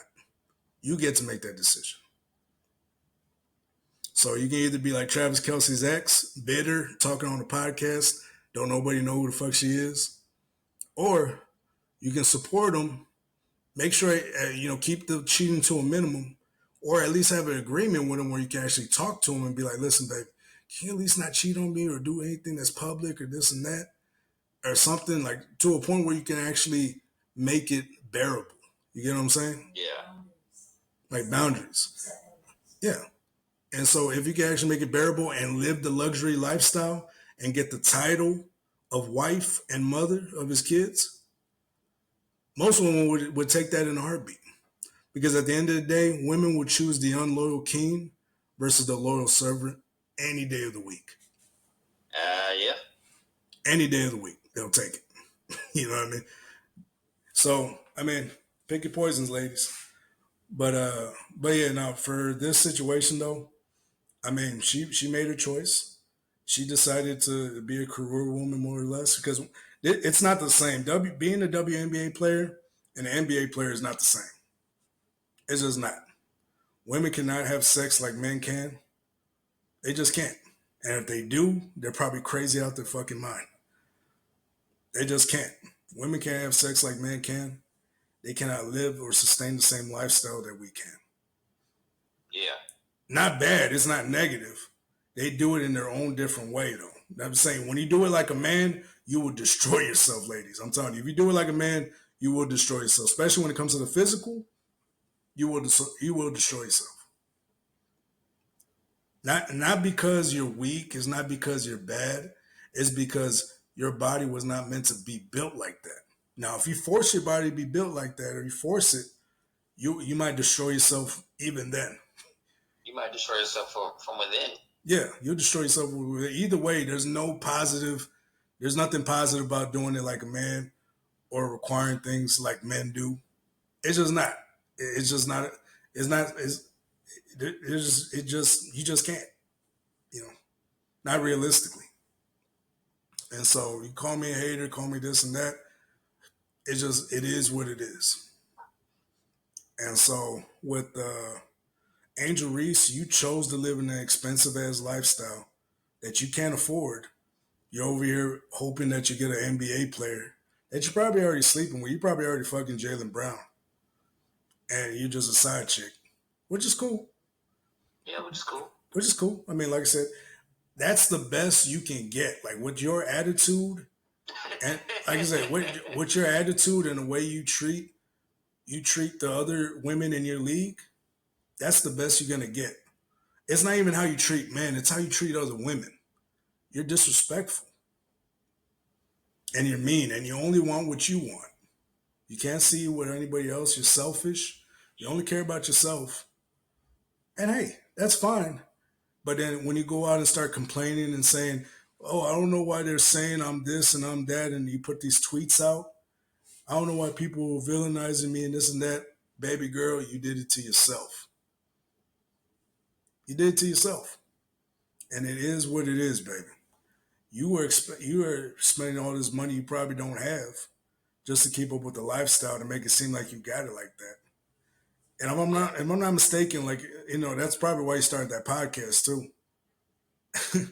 to use the little publicity you got right now to get people to go on and give you money. You know what I'm saying? She's probably gonna start an OnlyFans soon.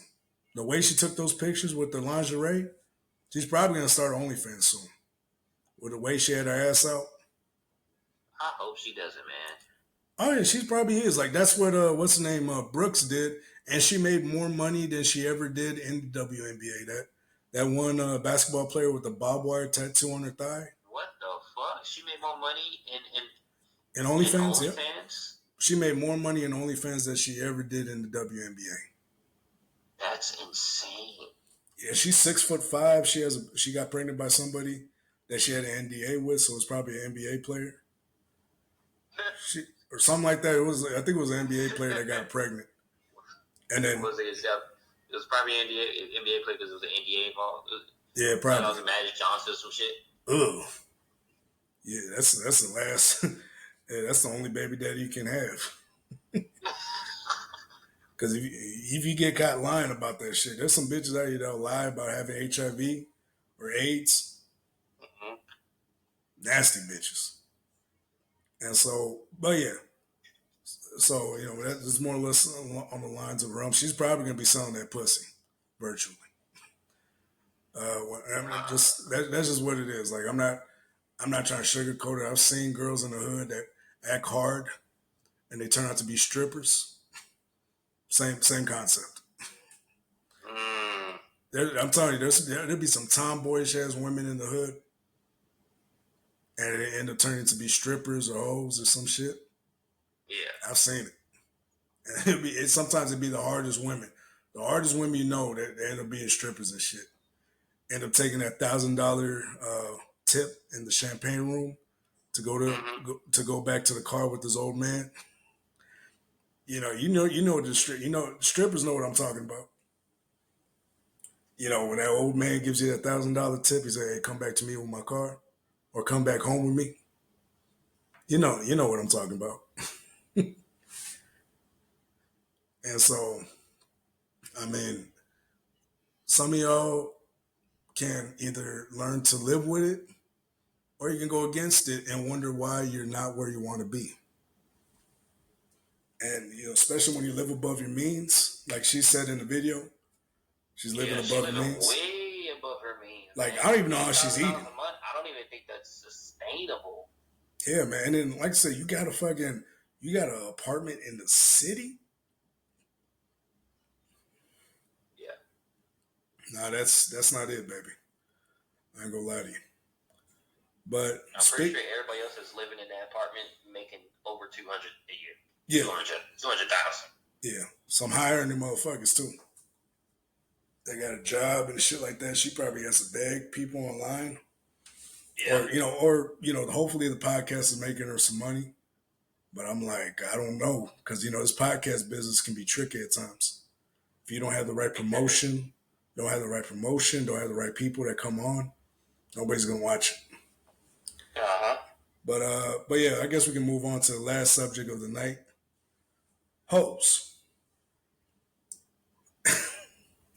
We move on to hoes since we've been talking about women this last couple topics. Welcome, ladies and gentlemen, to University of Poetry, where we explain the different levels of hoes and the different categories of hoes. Yeah, it can be tricky. If you take offense to this, you just might be a hoe. Yeah. Hey, on the real though, I mean, shit.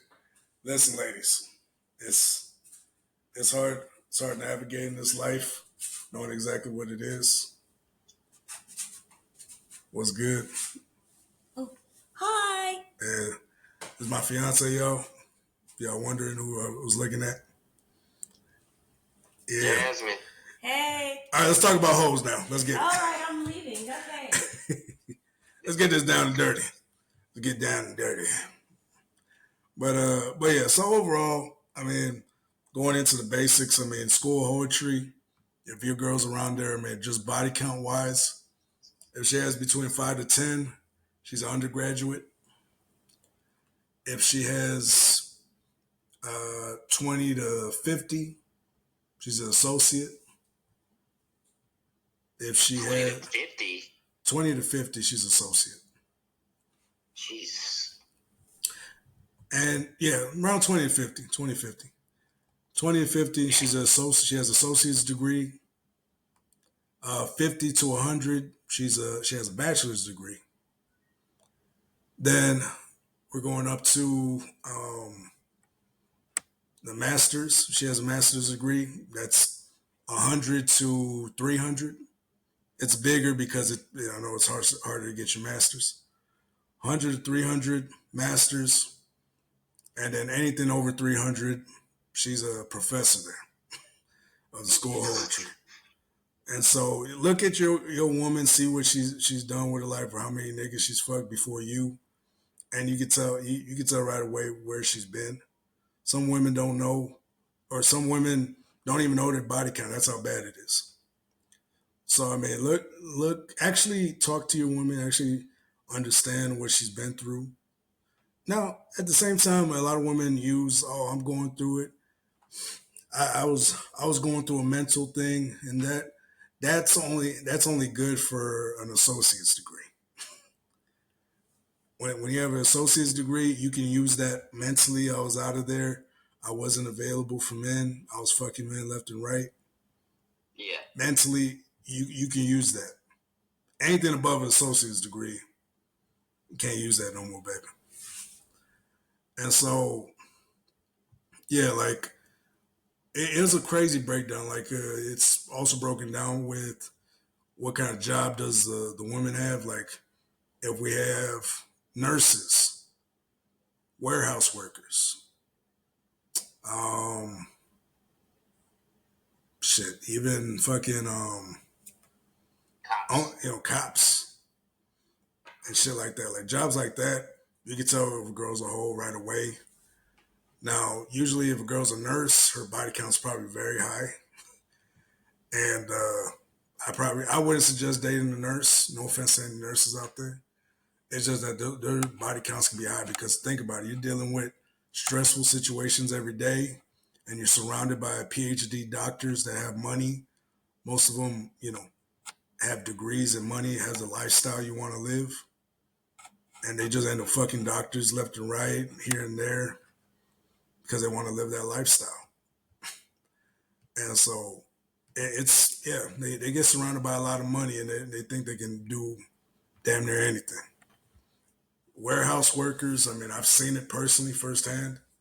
I've literally seen a warehouse worker with her husband. Her husband worked in the warehouse. Oh, shit. Yeah, D-Ray. Yeah, D-Ray knows the story. Oh, damn. Yeah, let's just say there's a husband and a wife working together at a warehouse, and the husband's in the back of the warehouse working. He's a manager.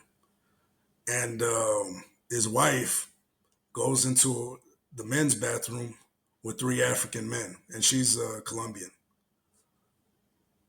Let's just say she comes out happy, and the backside of her pants is wet. And she's wiping stuff off her face as she comes out, smiling. Oh, my goodness. Oh, yeah. And those 3 African men are following her out. They're in there for like 30 minutes. And those 3 African men are following her out. And and let's just say they're smiling with each other and happy.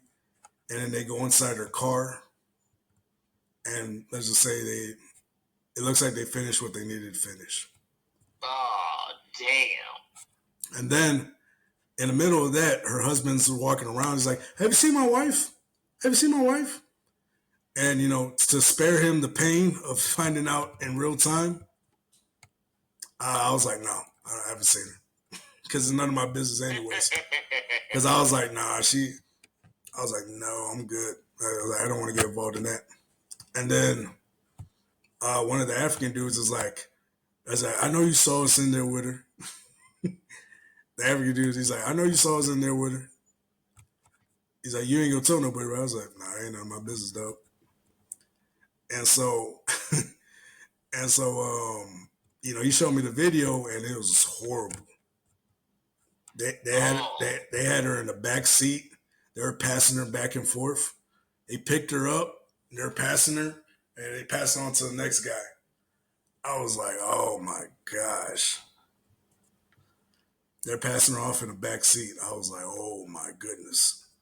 Yeah, women like that, women that are capable of doing stuff like that, they definitely had some mental trauma. Yeah, like I said, it's not good. But then, crazier part was he came back, or he came back to the front, and they were walking in as he walked out, and so she was in the car still putting her pants on. Yeah, and fucking he came out and he was just like this, like covering his face because he knew what was going on, and he came back in crying. And he was like wiping his tears or whatnot. I was just like, damn. And so probably like a month goes by, and I'm telling her, hey, check your bags in through over here. Check your bags in. He's like, all your stuff, anything metal. She's like, I don't know if I got anything metal. Maybe I got something in my ass. She started shaking her ass. I was like, oh shit. And she has like tight shorts on, and the crazy part is she has a bump on her lip. And I'm like, oh, she got the hurt. Yeah. And I was like, it's like, oh shit. But yeah, dude wasn't the same again. He came in, he took like a month off and then started working a different shift and had her working a different shift too. And they got kids together. There's a sad part. And so, yeah, though, like somebody, like especially if your girl works in a warehouse and if she's very, very friendly with the other guys in there, oh yeah, she's going to the school of poetry. She probably racked up a lot of bodies in there too, because all they do at the warehouse, or whether it's Amazon or any of these other places like Daikin or any of them, all they do is work and fuck and eat. That's it. Work, fuck, and eat there. A whole bunch of fucking going on in the parking lot. Sometimes you walk out and you see like simultaneously multiple cars rocking with each other. That's how bad it was. Back to the whole concept, guys. Y'all gotta look out for this shit. You know what I'm saying? Don't just be willingly dating a hoe and knowing that she gonna cheat on you. Don't wait for her to cheat on you. Leave before she does. If the feeling's off and the vibe's off, I wouldn't just leave. I'll be like, hey, listen, you cheat on me? Just keep it real. No, he's like, okay, can I see your phone real quick? No, you ain't gonna see my phone. All right, cool. That's all I needed to know. Let me get the fuck out of here. Yeah.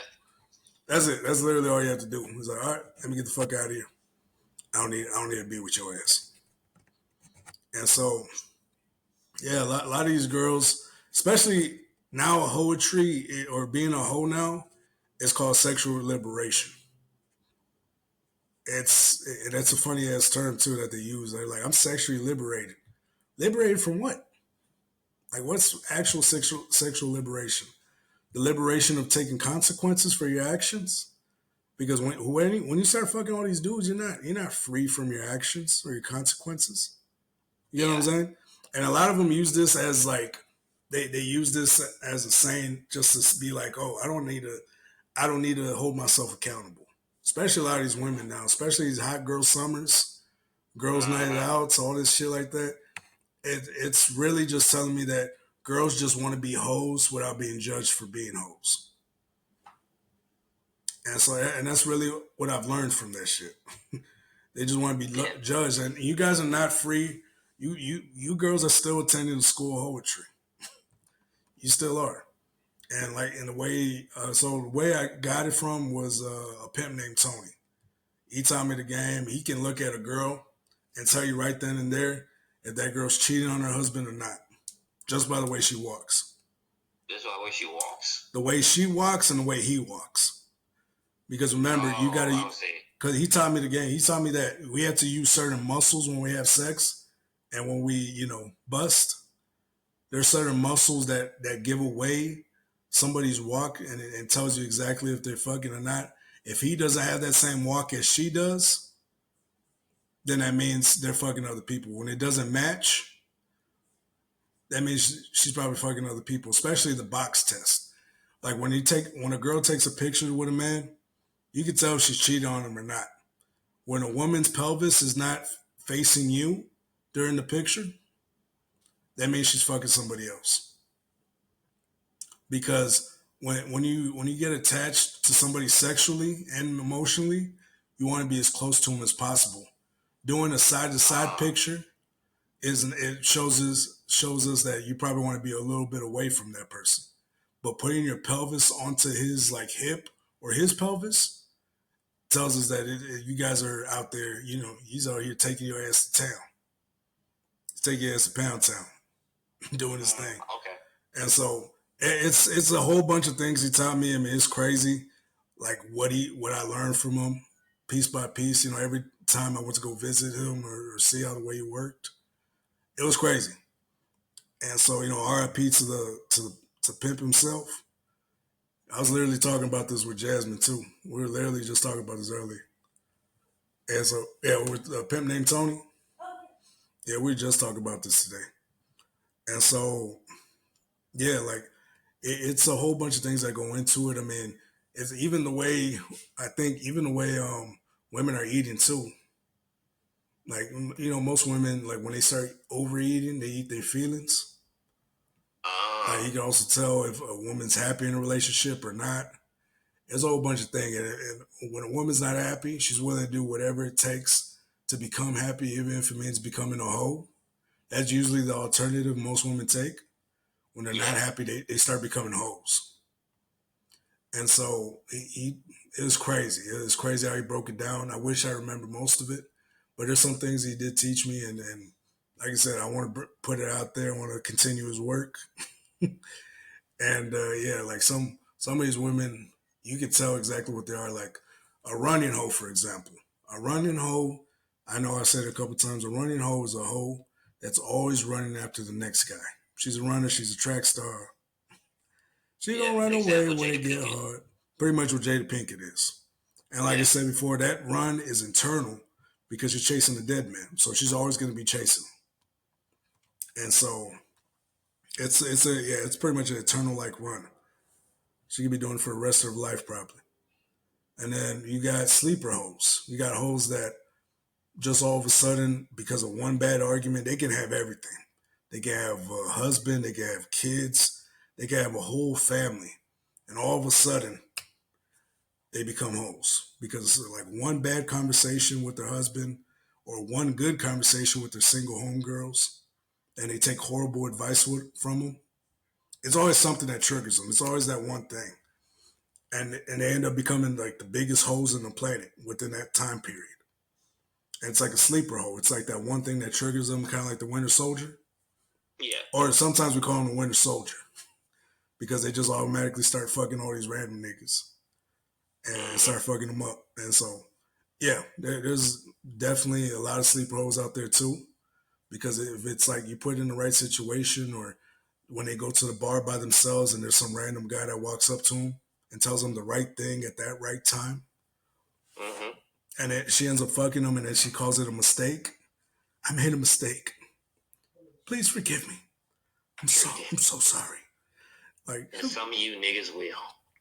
And I literally saw a clip to a movie like this. She's like, I fucked up.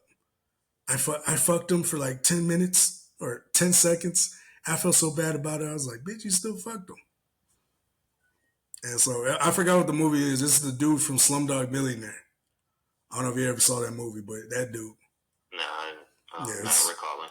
But yeah, it's an old movie. But anyways, yeah, like it's crazy. Like you got sleeper hoes, and then you pretty much just have disrespectful hoes. Those motherfuckers are usually single or they're fucking like simp like niggas off the streets, but they don't ever got nothing. Yeah, they ain't got nothing going for them. They ain't got nothing going on. They ain't worth shit. I usually don't mention them because hoes now are trying to really hide themselves. Oh yeah, they're trying to hide themselves in houses, and you know, we call them. They're trying to dwindle themselves back into society because society for the longest has highlighted them. In red, basically saying, "Hey, look out! That bitch will break your fucking heart, take your soul." You know what I'm saying? So they used to highlight them a lot. And instead of killing them, they, made them do all sorts of weird shit, wear red, wear scarlet, or have like a fucking marking on their dress and shit like that. So that's society over the years, and that's why we shame hoes now. Yeah. We shame hoes now because it's been in our history to shame hoes. Yeah, but now they're trying to glorify it. Yeah, now it's glorified because all these celebrities, people want to feel invigorated. They want to feel sexually free, and let's just say this is not a good idea, man. Because it's not. It's not. I mean, most of them don't understand. Like being a hoe, like it's something that's fun for the time being, but after that fun is over, it's just done. And then most women, they can't have sex like I said before. You cannot have sex like men can. Men can fuck a girl just to get his rocks off and go back to their wife and kids. Yeah, some of the women, their pH levels get thrown off and get dried up. You know what I'm saying? It's no longer good. It's not even that too. It's just like emotionally, it fucks them up because they want the real thing. They want the real deal. They want a man. Yeah. And the thing is, every time they fuck a new guy, every time they fuck a new guy, it gets worse and worse and worse. They so bond with men that don't want them. And that's why most of them become bitter, because they soul bond or soul tie, whatever you call them. Soul tie. They get soul tied to men that don't want them because they fuck so much and they can't keep track, and their energy can't keep track on who to bond with. And so they just give up. So most women just like, you know what, fuck it, I'm just gonna be a hoe. I'm gonna be proud of it and this and that. Hey, which by all means, be a hoe. Just don't be lying to motherfuckers. If you're just a straight up hoe and you know you're a hoe, or a whore, my bad. So there's a difference between hoes and whores. And most of these girls are whores. So a whore is someone who likes fucking. A hoe is working while fucking. And so, but you're saying a hoe is like a pimp's bitch, or what you saying?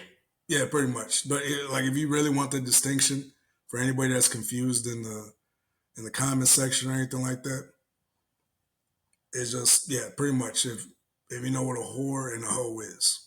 A lot of people call them hoes, but they're technically whores. A whore just loves fucking random people and this and that, just for the fun of it. Hoes are actually working when they're fucking these dudes. They're at work. Yeah, they're trying to get the most money out of you as possible. They're trying to like make sure that they sugar daddy.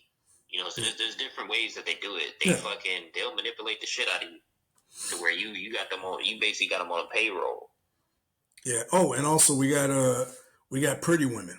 So this is what we call whores that are sugar babies, or hoes that are sugar babies.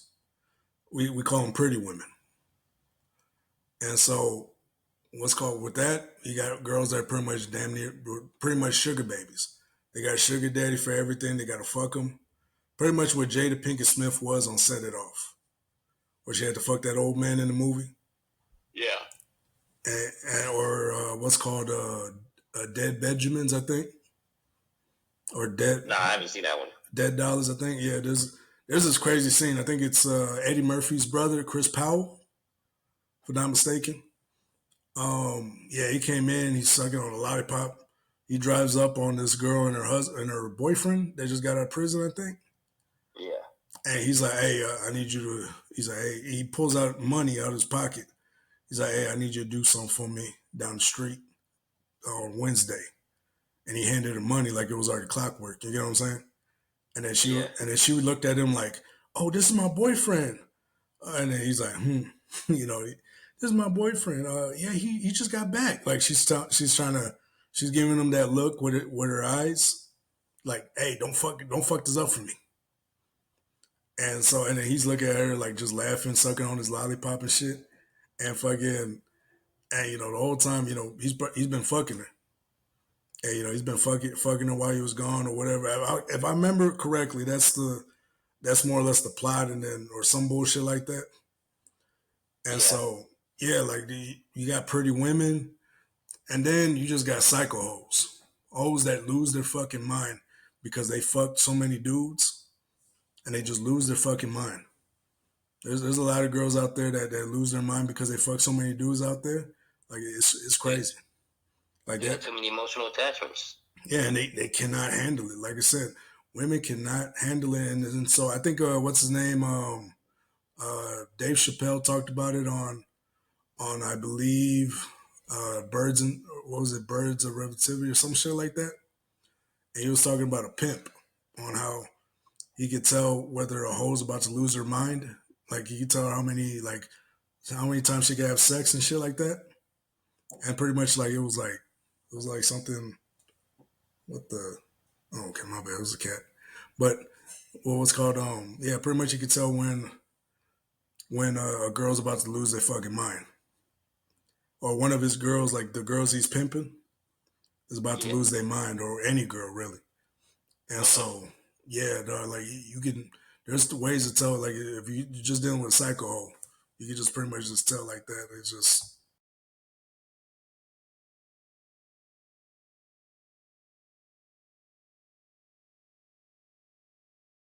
hello. Yeah. Okay, my bad. But yeah, they my bad, y'all went off for a minute. But yeah, they pretty much was pretty much a book about it. I can't remember. It's something ice cold, something. I can't fucking remember. But it's a Dave Chappelle special. Go check it out. Birds of Relativity, I think. But yeah, definitely. But yeah, I mean, shit, it's a whole thing. I mean, that's pretty much what I got or what I know so far. Maybe anybody has any questions or you want to know if your girl's 304, just let us know. But yeah, we got to end off on that note. We're at it for like 2 hours. Yeah, we tune in tomorrow. We're gonna do our game day picks, Right. college and NFL. Well, more or less, more of NFL, not really more college. Yeah. But we got a big game tomorrow, Texas and Georgia. So we're gonna try to see if we can come in for that. Hopefully, we get a little live stream action going on tomorrow, and tune in, guys. Tune in. We got some exciting things for this year that we plan to do. Yeah. Also, we're gonna be trying something different and new. So there's a new app that's out there called Restream. We're gonna try to hit that up. Because that app actually allows us to stream on Kick. So remember, y'all, we're trying to expand our horizons and get on different streaming platforms and different social media apps. And so, yeah, right now that's really what we're trying to do at the moment. So just bear with us. But we will start streaming on Kick pretty soon. Just bear with us, all right? But either way, it's been real, y'all. It's your boy King Barco, my dog Dominican Poppy. Appreciate all the love we've been getting, y'all. We're already at 70,000 views. We're only going up from here.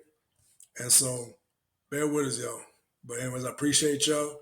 Remember this one thing and one thing only, y'all. Do it. It's too easy.